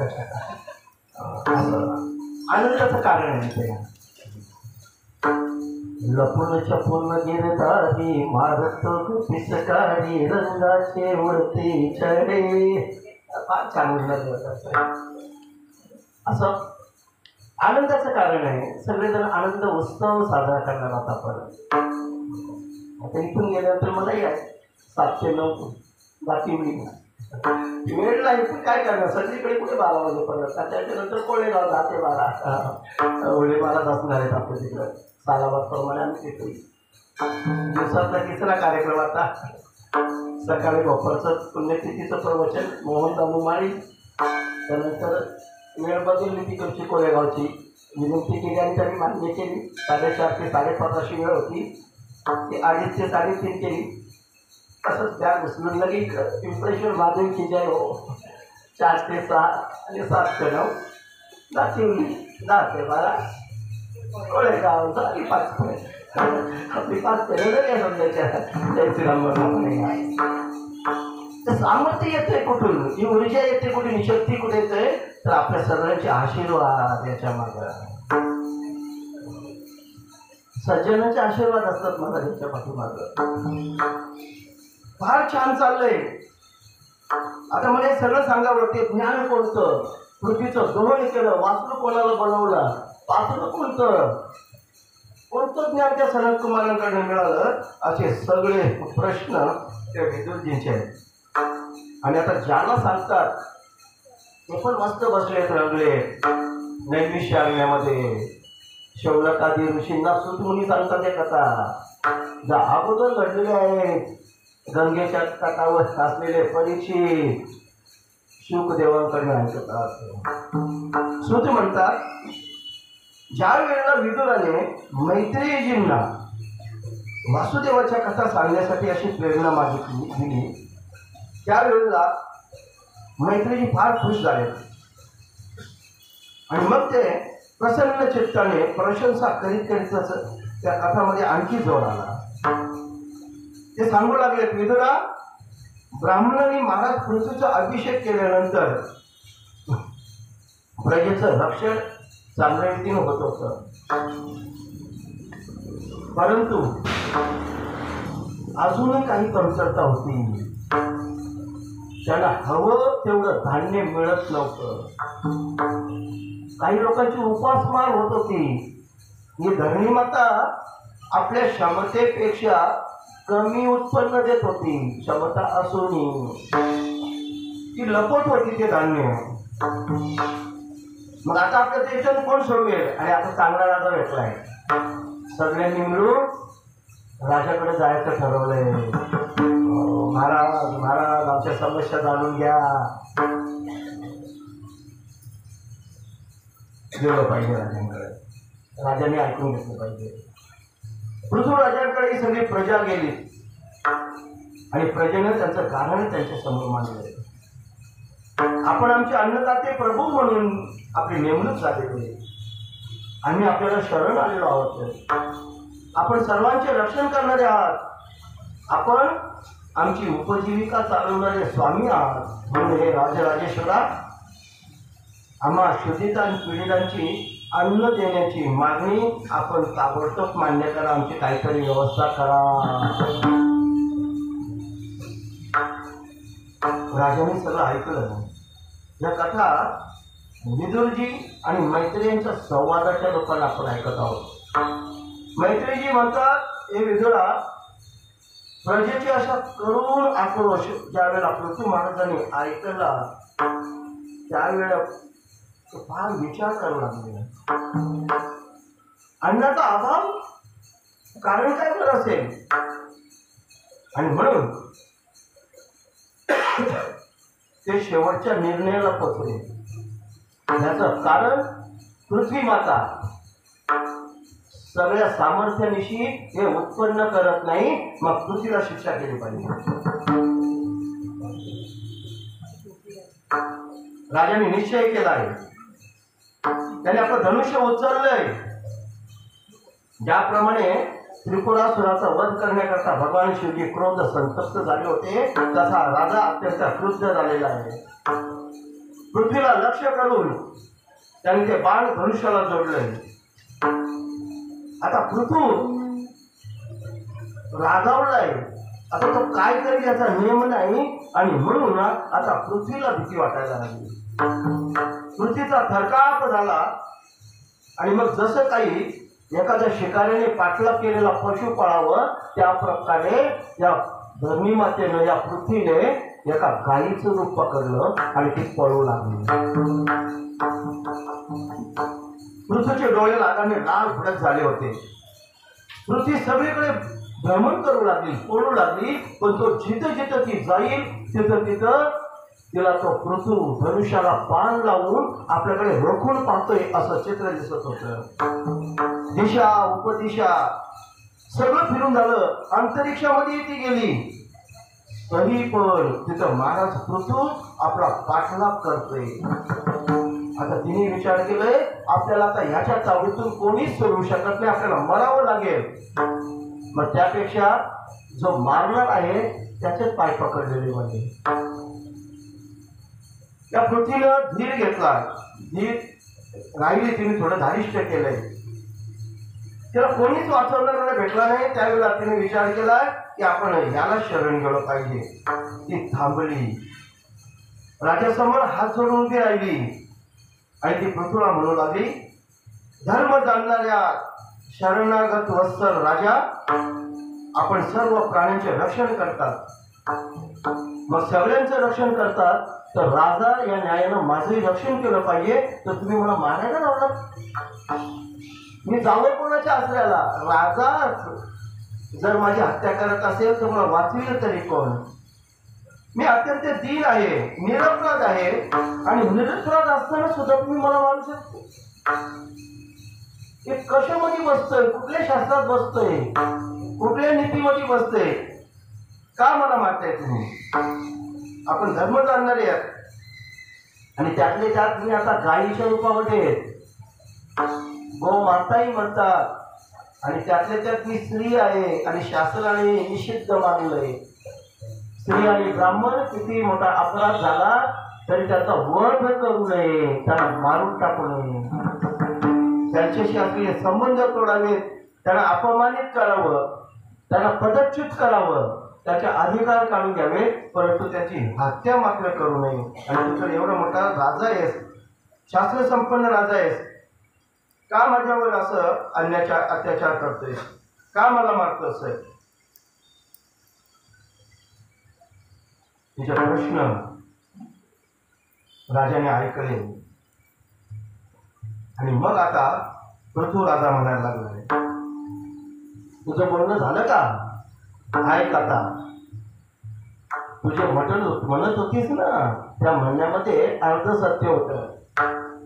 तुला मारलं नाही पाहिजे, तू स्त्री आहे, सगळं बरोबर आहे, तू अपराध नाही केला असं तू म्हणतेस. पण कोण सांगेल तू अपराध नाही केला? तू माझ्या आज्ञेचं उल्लंघन केलंस. तू यज्ञामध्ये आयुरी वावतर घेतेस, परंतु त्याच्या बदल्यामध्ये या जनतेला अन्न देत नाहीस. आज हीच जनता भुकेने व्याकुळ झालेली माझ्याकडे आली होती. तुझ्याकडे सामर्थ्य असताना खायला बरोबर तू 2 बार चाल जातस, नदून द्यायला जाता म्हणतस. आपण तर काही पाळल्यात ना, माफ करा. गो माता आहे, 33 कोटी देवता आहे, तुझं पूजन केलं पाहिजे, रक्षण केलं पाहिजे. ती काही दुसऱ्याची असल्यावर समजत होते, आपली असताना करून बघा मग समजेल. सणाला नेल्यानंतर संध्याकाळी गोट्यात यायची इकडे तिकडे पाळायला लागली ना, मग गोट्या घालून तो लाग काढावा लागतो. मला माफ करा. जावे ज्याच्या वंशात तेव्हा कळे, दोन तिथं पाय बांधावं लागतात. नाही काढून दिली तर एकदम काठीची पट्टी मारावी लागतात. आता तू काम करते, तू खातेस, पण त्याच्या बदल्यात काही देत नाही, म्हणून मी आता तुला मारून टाकेन. का असं करतेस? दररोज हिरवेगार गवत टाकतेस, परंतु आपल्या सणातून दूध मात्र देत नाहीस. हा दुष्टपणा तुझा आहे आणि म्हणून दुष्टाला दंड केला पाहिजे, हा राजधर्म आहे आणि तो अनुचित अजिबात नाही. शास्त्र जाणणारा राजा होता.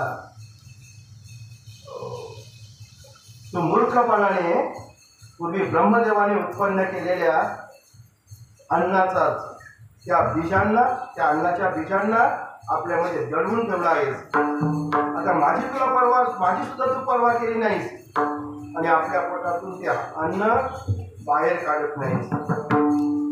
आता माझ्या बाणांना तुला छिन्न विछिन्न करेन, तुझे तुकडे तुकडे करेन.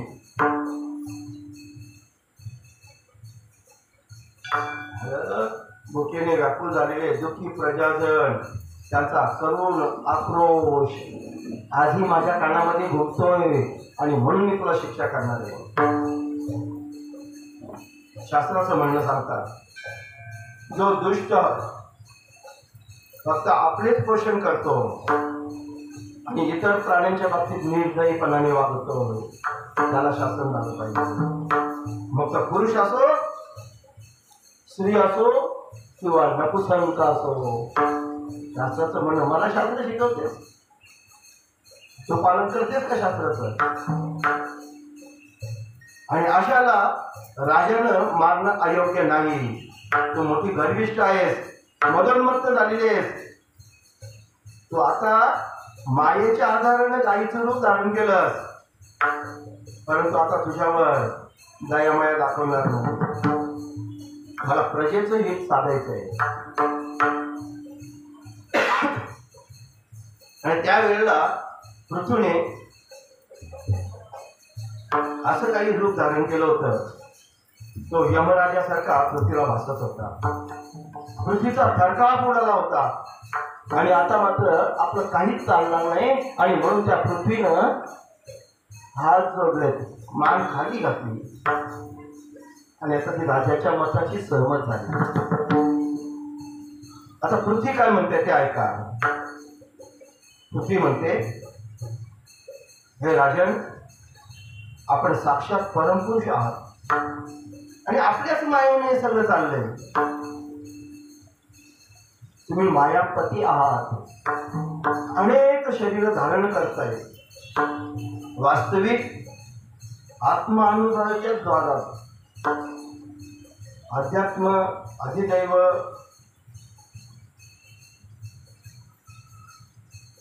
अभिमान, त्यातून उत्पन्न झालेला राग, द्वेष, या सगळ्यापासून आपण अलिप्त राहतो आणि आपल्याला नमस्कार करतो. आपण संपूर्ण विश्वाचे निर्माते आहात. आपणच ही त्रिगुणात्मक सृष्टी निर्माण केली आहे आणि मला सर्व जीवांचा आश्रयस्थान आपणच बनवलं. आपणच जर शस्त्र घेऊन मला मारण्याकरता सज्ज झाला तर मी शरण कोणाला जाऊ? कल्पाच्या आरंभी आपणच आपल्या आश्रयाने आणि या जगाची उत्पत्ती केली, त्याचं पालन पोषण केलं आणि आपल्याच योगाने सगळ्याचा संवाद करतो. परंतु आपण धर्मपरायण आहात आणि असं असताना गायीचं रूप धारण केलेल्या मला तुम्ही मारायला निघाला, हे बरोबर नाही. आपण एकच असून सुद्धा अनेक रूपानं नट धारण, वेश धारण करताय. आपण स्वतः ब्रह्मदेवाला उत्पन्न केलंय आणि त्याच्याकडून ही विश्वाची निर्मिती केली. आपण साक्षात सर्वेश्वर आहात. जितेंद्रिय नसलेले लोक आपल्या लीला कसे काही जाणतील? आपल्या लीला जाणण्याकरता त्यांना जितेंद्रिय व्हावं लागेल, इंद्रियांवर ताबा मिळवावा लागेल. फार स्तुती केली. आपणच आधी वढावरून धारण घेऊन रसा तळातून पाण्याच्या बाहेर मला काढली होती ना, जुन्या आठवणी देते. आणि आपणच माझा उद्धार केलाय म्हणून तर तुम्हाला धरा धन हे नाव पडलंय ना. धरा मीन्स पृथ्वी. त्या धरेला आपल्या एका दातावर त्यांनी स्थिर केली, बाहेर काढली समुद्रातून, म्हणून तुम्हाला धराधर हे नाव पडले. आपण प्रजेचे रक्षण करण्याकरता तीक्ष्ण असलेला बाण धनुष्याला लावून मला शिक्षा करू इच्छितात. मैत्रिणीच्या मुखातून विदुरची कथा ऐकत होतात. विदुरा, ज्या वेळेला संभाषण सुरू होतं त्यावेळेला महाराज पृथ्वीचे ओठ रागाने कचारा कापत होते. त्यांचं अंग घामाने भिजलेलं होतं. चेहऱ्यावर राग स्पष्टपणे दिसत होता. तो राग शांत होण्याकरता ती पृथ्वी त्याची स्तुती करत होती. राजन, पूर्वी ब्रह्मदेवांनी जे धान्य याच्याशी उत्पन्न केलं होतं ते कोणाकरता होतं? यम नियमादी व्रतांचं पालन करणारे त्यांच्याकरता फार छान होतं. परंतु आता तेच पालन करते पालन न करते झाले. ते दुराचार करू लागले आणि इतरांसाठी आपल्याला धान्य स्वतःच खाऊ लागले, त्याचा संग्रह करू लागले. मग जर सगळीच लोक अशी चोर कृत्य करावी लागली, यज्ञासाठी लागणाऱ्या औषधी कोणाच्याही हातात पडू नये, त्याचा व्यापार धंदा इंटरनॅशनल रॅकेट तयार झाले, धडधडीत साधा ऑपरेशन करण्यासाठी नेतात, तर घरी आल्यावर समजतं एक किडनीच नाही, जय श्रीराम बोलणं पडेल. अरे कोणा करताय? दुःखी पीडित आहे ज्यांच्या करतायत. यज्ञासाठी काही सामग्री लागते, काही सामग्री औषधासाठी वापरली जाते. आता यांनी त्या सामग्री जमा केल्यात, नियमांचं पालन करत नाहीत. ज्यांना देवदूत म्हणावं ते यमदूतासाठी वागायला लागले. मेलेल्याला पण 2-2 दिवस व्हेंटिलेटरवर, आणि 7 लाख भरत नाही तर बॉडी देणार नाही. कुठलेही माफ करा भारत.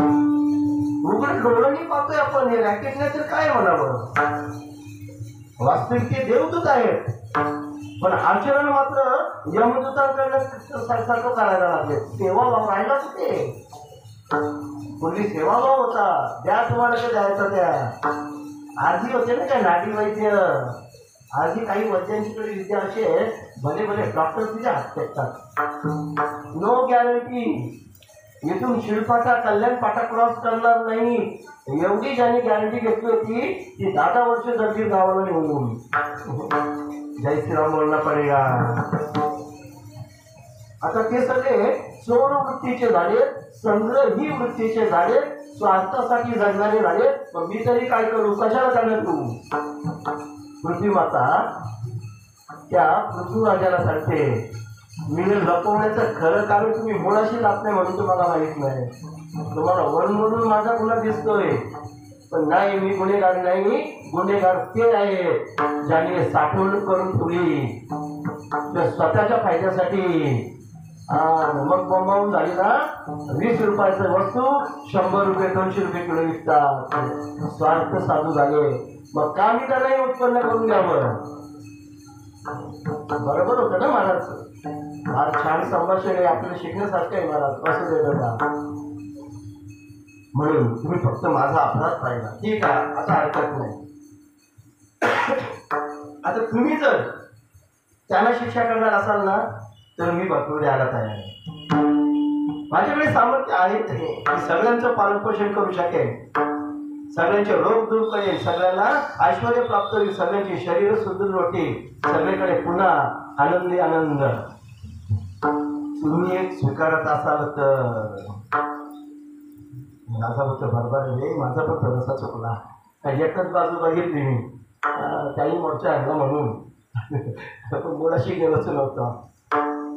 हरकत नाही. मग पूर्वीच्या आचार्यांनी जे सांगितलंय ना, त्याप्रमाणे तुम्ही वर्तन करायला सुरुवात करा, आणि मग या प्राण्यांचं सगळ्याचं जीवाचं कल्याण होईल असं काहीतरी करा. मी द्यायला तयार आहे. जर अन्न हवं असेल तर आपण मला योग्य प्रकारचा वासरू दिला पाहिजे. पृथ्वी माता आता मोकळेपणाने बोलू लागली. आता राजाचा क्रोध शांत झालाय, राजा शांत झालाय, पृथ्वी मातेची भीती निघून गेली.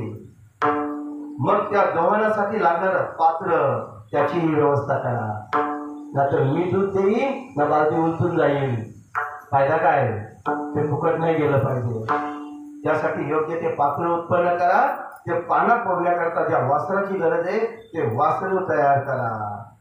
आणि मग माझ्या त्या स्नेहाने तो पाना फुटेल आणि त्याच्यातून निघणारं दूध आपण सर्व वस्तू तयार होतील.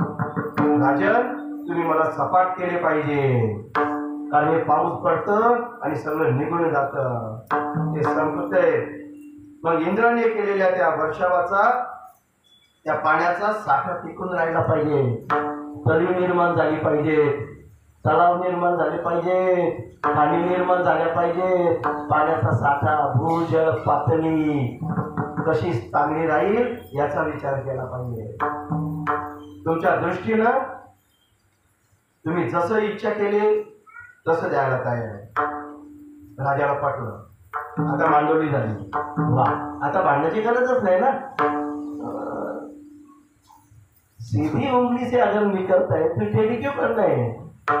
नहीं निकले तो टेढ़ी करनी पड़ती है. राजा होता हरकत नाही. मग आता या पृथ्वीचं दोहन करायचंय तर वासुरी तसाच असला पाहिजे. त्यांनी स्वयंभू मनूला वासरू बनवलं आणि आपल्या हातावरच सर्व धान्यांची धार काढली. पृथ्वीप्रमाणे इतर बाकीच्या लोकांनी सुद्धा आपापल्या परीनं राजांनी फरमान काढले. ज्यांना काय हवं ना त्यांनी त्यांचं पात्र आणि त्यांचा वासरू बरोबर घेऊन या. दूध हवं तितकं मिळेल, पण तो वासरू आणि पात्र तुमचं असलं पाहिजे. म्हणून पृथ्वीने वर्ष केलेल्या त्या पृथ्वीकडून आपल्याला हव्या त्या इच्छा प्राप्त करण्याकरता पुढे काय झालं ऐक विदुरा. या सगळ्या ऋषींनी मिळून बृहस्पतींना वासरू बनवलं. फार गोड चिंतन आहे आणि त्या चिंतनामध्ये आज आपण आपली वेळ संपत येते. सर्व ऋषींनी मिळून बृहस्पतींना, देवगुरु बृहस्पती यांना वासरू बनवलं आणि त्यांच्याकडनं वाणी, मन आणि क्षोत्ररूप पात्र,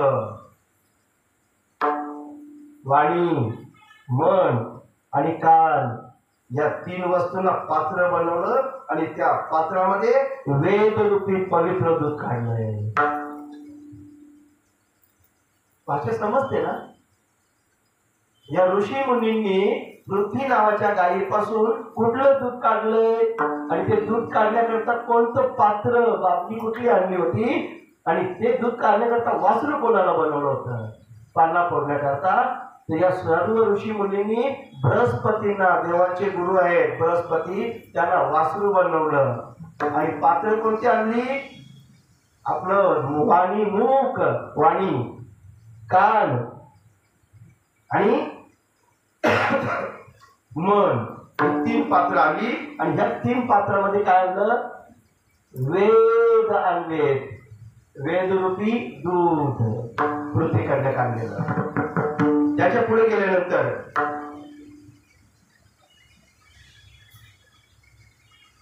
देवलोकांनी, या देवतांनी काय केलं? त्यांच्या राजालाच वासरू बनवलं. देवांचा राजा कोण आहे? इंद्र. या इंद्राला वासरू बनवलं आणि मग आपल्याला काय हवंय त्या प्रकारे त्याने एक सुवर्णमय पात्र निर्माण केले आणि या सुवर्णमय पात्रामध्ये अमृत, मनोबल, इंद्रिय बल आणि शारीरिक बल असे 4 प्रकारचे दूध त्यांनी तयार केले. देवांनी काय केलं? अमृत, मनोबल, इंद्रिय बल आणि शारीरिक बल, म्हणजे सगळ्या बाजूनी बळ, ताकद आणि अमरत्व भान व्हावं असं अमृत. कोणाला वासरू बनवलं? इंद्राला, सगळ्या देवांनी. अशा रीतीने तिचं दूध काढलं पृथ्वीचं. त्यानंतर पुढं दैत्य, दानव आणि असुर वेगळे वेगळे श्रेणी येतात, त्यांची कर्म वेगळे. दैत्य, दानव आणि असुर यांनी मिळून भक्त प्रल्हादाला वासरू बनवलं आणि त्या प्रल्हादाच्या रूपानं लोखंडी पात्र घेतले. त्याच्या असुरच ना ते, त्याला चांगलं कुठं समजल. त्यानं पात्रच कुठलं घेतलं? लोखंडाचं भलं मोठं पात्र घेतलं आणि त्या पात्रामध्ये मद्य, दारू आणि आसव बस त्यांच्या बुद्धीप्रमाणे त्यांनी मद्याची निर्मिती आणि आसव बस. त्याच्या पुढे गेल्यानंतर गंधर्व आणि अप्सरा, गंधर्व आणि अप्सरांनी विश्ववसूला वासरू बनवलं आणि मग दूध काढण्याकरता कमळरूप पात्र घेतले त्यांनी आणि त्यामध्ये संगीत, माधुर्य आणि सौंदर्य असं दूध काढलंय. गंधर्व लोकांमध्ये काय असतं? संगीत, ते माधुर्य आणि सौंदर्य दिसायला फार सुंदर असतात गंधर्व लोकांमध्ये. आपण ऐकलं ना याच्यापूर्वी. त्याच्या पुढे घेऊन आता श्राद्धदेव आणि पितृगण यांनी काय केलं? आर्यमा देवतेला वासरू बनवलं. म्हणून पितरांची देवता आर्यमा. पितरांचं पिंडदान करत असताना त्या आर्यमा देवतांचा उल्लेख करावा लागतो. स्वधेच्या रूपानं ते हवन करावं लागतं. आर्यमा देवतांना वासरू बनवलं आणि मग मातीच्या कच्च्या मडक्यामध्ये, पात्र कोणतं? मातीचं कच्चं पात्र. म्हणून पिंडदानाला काय लागतं? मातीचा मडका. सोन्याचं ना घेऊन झालं महाराज. आपल्याला भागवत फार काय सांगून जाते बाबा. म्हणूनच फार शांत रीतीने आणि चांगलं समजेल असं संपवण्याची घाई न करत बाबा. आपण भाग्यवान आहात आणि म्हणून एवढं आरामात सविस्तर सखोल बाबत आपल्याला ऐकायला मिळते. आणि त्याने त्या मडक्यामध्ये कव्य रूपाने दुधाचं दहन केले. म्हणजेच आपण जे पिंड करतो त्या रूपाने. नंतर त्याच्या पुढे गेल्यानंतर कपिल देवांना वासरू बनवून आकाशातील सिद्धांनी काय केलं? कपिल देवांना वासरू बनवले आणि त्यांनी आकाशाला पात्र बनवले आणि अणिमादी अष्टसिद्धी तसेच विद्याधरांनी आकाश गमन पृथ्वीकडे निघाले सगळे. पृथ्वीचं दहन पृथ्वीराजाने केलंय आणि त्यांनी सांगितलं ज्यांना जे हवं त्यांनी घेऊन जा, पण वासरू आणि पात्र आपलं आणायचं. आपल्या इच्छेनुसार तुम्हाला काय हवंय ते मागून न्यायचं. आतापर्यंत आणण्याची रीत बघितली आपण. कोण कोण आले, कोणाला वासरू बनवलंय, कोणाला कोणतं पात्र घेतलंय आणि ते दूध कोणत्या रूपामध्ये घेऊन गेले. त्यानंतर किंपुरुष आणि मायावी योनी काय आहे? त्यांनी मै नावाच्या दानवाला वासरू बनवलं. मैचा आपण ऐकून आलो. 2 ठिकाणी ती आपण ऐकली. रामायणामध्ये पण ऐकली आणि महाभारतामध्ये पण आहे. मय नावाचा राक्षस दानव. पांडवांना सुद्धा ती मैसापा त्यांनीच बनवून दिली होती. चलावर फार विस्तार नाही करत करू नंतर कधीतरी. आज आपला घड्याळ पुढे सरकते. आणि मग मय दानवाला हे किंपुरुष आणि मायावी योनी ज्या आहेत त्यांनी त्याला मय दानवाला वासरू बनवलंय आणि त्यांनी अंतर्धान पावणं, विचित्र रूप धारण करणं अशा रीतीनं मायेच्या पात्रामध्ये ते दूध पटकन काय व्हायचं ना, मिस्टर इंडिया अंतर्धान पावणं. त्यानंतर विचित्र रूप धारण करणं, भयानक व्यासुर रूप धारण करणं. तशाच प्रकारे यक्ष आणि राक्षस, भूत, पिशाची जे मांसाहार करणारे आहेत त्यांनी भूतनाथ रुद्राला वासरू बनवलं. रुद्राला वासरू बनवल्यानंतर कपाल रूपा नावाचं पात्र घेतलंय त्यांनी आणि त्यामध्ये ज्या दुधाचं दहन केलंय, रक्तरूप दुधाचं दहन केलंय. बिनखण्याचे साप, खण्याचे साप, नाग, विंचू इत्यादी विषारी प्राण्यांनी तक्षकाला वासरू बनवलंय आणि त्यांच्याकडनं आपल्या मुख पात्रामध्ये, त्यांच्याकडे दुसरं पात्र होतं मुखामध्ये, त्यांच्या दातांमध्ये पाहिलं ना, त्या मुख पात्रामध्ये विषारी विषरूपी दुधाचं स्वीकार त्याने ते आपलं उत्पन्न केलेलं आहे. समजतंय ना आपल्याला? एकदम समाधी अवस्थेमध्ये गेल्यासारखं नाही ना. चाणाक्षच होते तुम्ही. माझं परम भाग्य आहे. मी नंतर जरी तुम्हाला विचारलं ना तरी तुम्ही दुसऱ्याला सांगू शकाल एवढं ध्यान देऊन ऐकताय तुम्ही. एकाग्र बुद्धीने ऐकतात बघा. काही बघा फार भाग्यवान होता. पण संख्येला मान येणं करण्यापेक्षा ते कसे आहेत नाही का, किती आहेत पेक्षा कसे आहेत याला फार महत्व आहे. असो, या विषारी सापांनी कोणाला वासरू बनवलं? तक्षकाला. पात्र कोणतं घेतलंय? आपलं स्वतःचं तोंड हेच पात्र घेतलंय. आणि दूध कोणतं पिलंय त्यांनी? विष. त्याच्यासाठी तेच दूध आहे. म्हणून दुधाला सापाला दूध पाडण्याच्या भानगडीत पदाचा बरा झाला. पण तुम्ही होऊन गेली. जय श्रीराम बोलला पडेगा. त्याच्यानंतर सगळ्या पशूंनी जी आपल्या आजूबाजूला असतात हिंसनाच्या याच्यामध्ये पोचत नाहीत त्या पशूंनी बैलाला वासरू बनवलं. आणि मग त्यांनी या जंगलालाच पात्र बनवलं. आणि त्या जंगलाच्या पात्रामध्ये आपल्यासाठी गवत धारण केलंय. ते गवतच त्यांच्यासाठी दूध पौष्टिक त्यांना सगळं ते मिळाले. त्याच्यानंतर बाकीचे राहिलेले मोठे मोठे झाडा, मोठे मोठे दात, ज्यांचं भक्ष्य मांस आहे असे जे प्राणी आहेत त्यांनी सिंहालाच वासरू बनवलं. आणि त्या सिंहरूपी वासराच्या द्वारे आपल्या शरीर रूपी पात्रामध्ये त्यांनी आपलं स्वतःचं शरीर पात्र बनवलं होता. आणि त्यामध्ये कच्चं मांस. त्यांचं दूध कोणतं? कच्चं मांस. मग कच्चा मांस खाणाऱ्यांना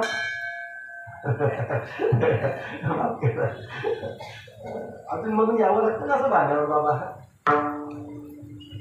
नुसता कच्चाच नाही, तुम्ही समजणार पक्का पण मांस आपलं आणलंच नाही. काय सांगितलं ते कोणाचं आहे? असं मोठं मोठं दात. आपलं बघा कसं एक लाईन शिर ना मस्त मोत्याच्या पंक्तीसारख्या, मोत्याच्या माला जशा काही त्यांचं कसं असतं वाकडं टिकलं कसं सोय त्यांच्यासाठी असतं ते. मला माहिती आहे घरी गेलं का तुम्ही लगेच श्रावण येतो पण तरी मला चालले वाढ बघतात लोकांना काय बोललेलं बघा. आमच्याकडे पूर्वी काही असे होते मंडळी, तो पाणी घेऊन जातो ना गणपती बाप्पाला, त्याकडे ते हरतात ना तो प्रसरतो तो पण फेकून द्यायचे. येताना जातानाच त्याला सांगायची अनुभव होता ना पहिले खालीवर चालून ठेव म्हणून. येता येतात काय बोललेला मला आमची भाग्यवामाची खाण नाही काय घातली काय बोललेला 5 दिवस फक्त जीवावर ठेवले. कोणी आवड नको मानत मग तुझ्या कर्माची पडलं काय करणार मग दुसरं काय करणार. एक तर पट्टे मला असं भेटला होता ना गोवा मला काही राहू किंवा ना पण तुला सगळं कोणी राह म्हणून त्यावेळी काही नाही. बस मेली तरी बोलतो मी बघतो खर मावरा खर बोलतो. आता काय करावं सांगा. आपण माणसं आहोत ना, माणसासारखं वागूया ना बाबा. एक तर पट्ट्या म्हणून नाही इथून नावानंच सांगायचं गावाचं पण आणि माणसाचं पण असं सांगायचं. नेमका कल्याणमध्ये एका हॉटेलमध्ये खाताना दिसला. बाप म्हणून काहीतरी 5-6 दिवस झाले होते. लोक काहीतरी आगायला गेलं ते पूजाला लागतं ते जाग्याला वगैरे. नेमका त्या दिवशी मस्त ताव मारत होता आतमध्ये एका कोपऱ्यामध्ये. नेमका ओळखीचा गेला त्या दिवशी. आपल्या आगरी भाषेमध्ये त्याचा थोडासा उद्धार केला तर निघायचं चालले. तर तुम्हीच सांगताना तुम्ही खालता त्याला मिळलं डोकं चालत असेल तर पडेगा. भोले की जय जय शिवजी की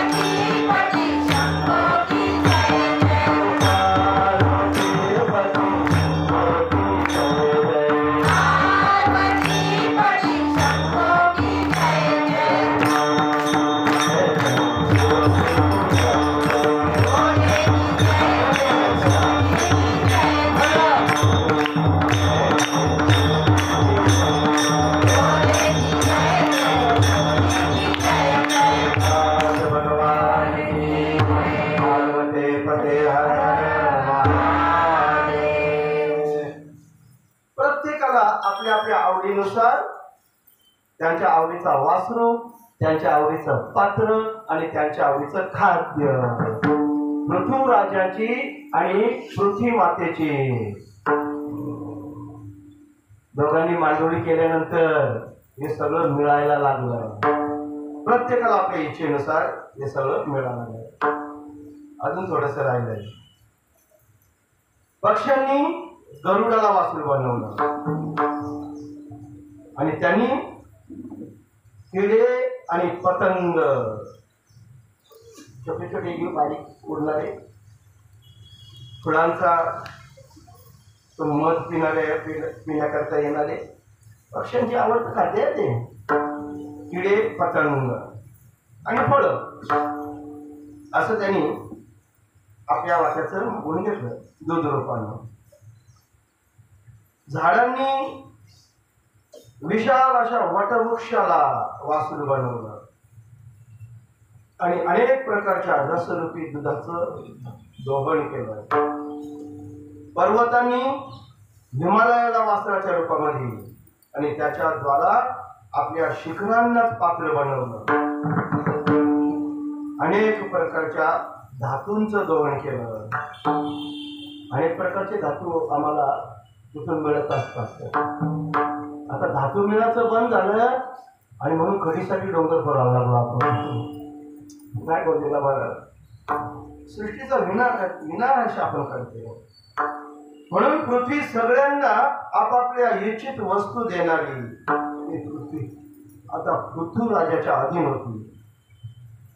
सगळ्या जातींना सगळ्या प्रकारांच्या त्या यक्ष गंधर्व किन्नर देव असुर सगळ्यांनाच आपापल्या परिणते भिन्न भिन्न पदार्थ दोहनाच्या रूपानं प्राप्त झाले. हे कुरुश्रेष्ठ विदुरा, अशा प्रकारे पृथ्वीने अन्न ग्रहण करणाऱ्यांसाठी स्वतः जी दोहन पातळी गेली होती आणि त्याच्याद्वारे भिन्न भिन्न रूपाने हे अन्नरूप दूध पृथ्वीपासून दोहन करून घेतले. त्यामुळं सगळी जण त्या पृथ्वीवर प्रसन्न झाले. सगळी जण त्यांची स्तुती गायला लागले. आता त्यांनी पृथ्वीला वर दिलाय, आता मी तुझ्यावर प्रसन्न आहे, तुला कोणाकडनं घाबरण्याची गरज नाही. एका कन्येप्रमाणे मी तुझा स्वीकार करतोय. तू आता राजपुत्री राजकन्या, तुला कोणाकडनं तुला भीती नाही. तुझं रक्षण याच्या पुढं मी करेन. आणि मग जिथं शक्य आहे तिथं आता या प्रजेला राहण्याकरता उंच सकळ भाग मी सपाट करीन. यथायोग्य निवासाची व्यवस्था त्यांच्याकरता करेन. नगरे उभे करेन, किल्ले उभे करेन, गौरवाडे उभे करेन, पशूंसाठी मोठे मोठे गोठे, सैनिकांसाठी छावण्या, पाण्यासाठी खाणी, लोकांसाठी अनेक छोटी मोठी खेडी आणि पहाडाच्या पायथ्याशी गावं वसवली. काय नियोजन होतं ना पृथ्वीचं. आता आपण त्या पहाडाच्या पायथ्याशी बसवायच्या ऐवजी पायथ्याच्या डोक्यावर नेऊन गाव बसवली आणि दोष दुसऱ्यांना देऊ लागला. ज्या भगवंतांच्या ह्या लीला आहेत, आज त्या भगवंताचा जन्मोत्सव. भगवंत पहा बरं आहेत आपल्याकडे 10 मिनिटात आपण आटोपणार आहोत ना. 1 किंवा 2 मिनिटं जास्त होतील, जास्त होणार नाही याची काळजी घेऊया. या पृथ्वीपासून या पृथ्वीवर असलेल्या प्रत्येक जीवाचं संरक्षण करावं म्हणून अशीच पृथ्वी माता 5000 वर्षापूर्वी, विचार करा, भगवान विष्णूंना शरण गेली होती. असुरांचं राज्य वाढलंय, कंसासारखा दानव माजलाय, चानूर मुष्टिक अधर्म माजलाय. आणि म्हणून मग तुमचं वाक्य पूर्ण करा. ते वाक्य त्याचं पालन करा. यदा यदा हि धर्मस्य ग्लानिर्भवति भारत अभ्युत्थानम् अधर्मस्य तदात्मानं सृजाम्यहम्. परित्राणाय साधूनां विनाशाय दुष्कृतां धर्म संस्थापनार्थाय संभवामि युगे युगे. आता तुमची प्रतिज्ञा खरी करा. ही पृथ्वी परत गायीच्या रूपाने गेलेली आहे. क्षीरसागर ब्रह्मदेव सगळ्यांना घेऊन गेलेत. आकाशवाणीने सांगितले बस काही काळजी करू नका. देवकीच्या गर्भा येईल भगवान, रक्षील ब्राह्मण गायी भक्त. आणि म्हणून भगवंतानी एक चांगला मूर्त शोधलाय. दशरथे मारिला तोची असे मास, वर्षा ऋतू कृष्ण पक्ष. दशरथाने मारला होता तो महिना. दशरथाने कोणाला मारला होता? श्रावणाला. मग श्रावण महिना तोच मास आणि वर्षा ऋतू कृष्ण पक्ष. भगवंत त्या देवकी आईच्या हाताच्या गर्भामधून येऊन रक्षण कोणाचं करतील? तर गायी, ब्राह्मण आणि भक्तांचं रक्षण करतील. उतरील भार मारील दैत्यासी, सर्वाशी आनंद करेल तो. या पृथ्वीवर आपल्या दैत्याचा भार संपवेल, सगळ्यांना आनंद मिळेल. आणि त्यांनी सांगितलं होतं एकटा येत नाही, जोडीला पाहिजे नाही का. रोहिणी उतरी शेष बलिभद्र यादव समग्र व्हाले तुम्ही. रोहिणीच्या उदरामध्ये शेषा तुझा बलिभद्राच्या रूपाने अवतीर्ण हो. आणि हे देवांनो तुम्ही सगळ्यांनी यादव व्हायचंय, सगळ्यांनी यादव व्हायचे. आणि मग ती वेळ आली. 2 प्रहर रात्र, रात्रीचा दुसरा प्रहर, 7 ते 9 पहिला प्रहर, 9 ते 12. त्या 2 प्रहरामध्ये सगळे ग्रह, 9ही ग्रह उत्तम स्थानावर आणून ठेवले. आणि त्या भगवंतानी जन्म घेतलाय. या मायेला सांगितलं तू जा कंसाच्या वाड्यामध्ये आणि मग तुझं मायेचं अस्त्र त्या रक्षपालांवर घाल. अशा रीतीने त्या भगवंताचा जन्म 5000 वर्षापूर्वी. पण दुर्भाग्य असं होतं ते फार काळ टिकलं नाही. 750 वर्षापूर्वी पुन्हा असाच अधर्माकडे लोक वळू लागली. 750 वर्षापूर्वी पुन्हा एकदा दैत्य नव्हते पण मानवच दैत्याच्या रूपामध्ये सगळीकडे राहू लागले. अन्याय, अत्याचार, व्याभिचार, भ्रष्टाचार करू लागले. आणि मग तो देव विचारात पडला आता परत यावं लागल, परत तरी यायचं नाही, कलियुगामध्ये यायचं नाही मला. आणि येऊन तरी काय करणार? हातामध्ये शस्त्र घेऊन या दुष्टांचा विनाश केला होता. आता दुष्ट शोधायचे किती? सगळ्यांच्या अंतःकरणामध्ये ते विकार दुष्टाच्या रूपाने काम करतात. आता एकच काम करायचं, आता शस्त्र घ्यायचं नाही, त्या शस्त्राने यांना मारून टाकायचे नाही. आता तीच गीता अर्जुनाला मी जाता सांगितली होती. आता ते गीतेचं ज्ञान लोप पावलं. ज्यांच्या हातामध्ये गीता सापडली त्यांनी पोट भरण्याकरता त्याचा वापर सुरू केला, मिरवण्याकरता, अहंकाराकरता. आता त्यांना ठिकाणावर आणलं पाहिजे. गीता ही सोन्याची लगड होती. आता त्याला सांगितलं, त्यांचं लपवलं काही त्या विकास झाल्याचं कसं बरं चालेल ते त्याच्या अहंकारामुळं. आता त्या गीतेचे अलंकार बनवले पाहिजे. 700 श्लोकांची भगवद्गीता, 9033 अलंकार बनवले माझ्या ज्ञानोबाने. आणि मग त्या ज्ञानोबाने हे शस्त्र न घेता, ते शास्त्र न घेता, शास्त्र हातामध्ये शस्त्र न घेता शास्त्र घेतलंय. गीता नावाचं शस्त्र आणि त्याला अलंकाराचं स्वरूप दिलंय. गीता ज्ञानेश्वरी ही गीतेची टीका. आणि मग हे शास्त्र त्यांनी सगळ्यांच्या अंतःकरणात बनवलं, सगळ्यांना ह्या अलंकाराने सजवलं. तीच तिथी, तोच दिवस, त्याच नक्षत्रावर 750 वर्षापूर्वी आपण ज्ञानियांचे राजे, साधकांचा मायबाप, एक छान छोटासा अभंग म्हणूया बाबा आपण. आणि मग आपली सेवा या ठिकाणी संपली. ज्ञानोबारायांच्या रूपाने आपल्याला 2 वाढदिवस आज साजरे करायचे.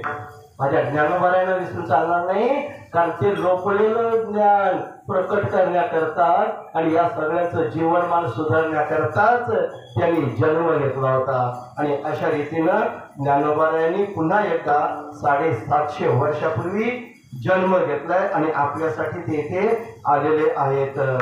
त्या ज्ञानोबारायांचं एक छानपैकी आपण थोडंसं भजन गाऊया आणि मग आपली सेवा आधीची संपवली.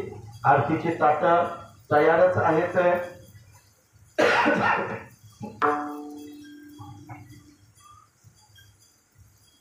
बाबांचं पाठच असणार आपल्यालाही बऱ्यापैकी असेल, पण आम्ही चुका होऊ नयेत म्हणून बाबाचे पुस्तक समोर ठेवते आपल्या आज्ञा द्यायच्या. कैवल्याचा पुतळा कैवल्याचा पुतळा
अशा विविधतेचा जन्मोत्सव साजरा करते. एक भगवान श्रीकृष्णाचं आणि भगवान ज्ञानोबाचं एक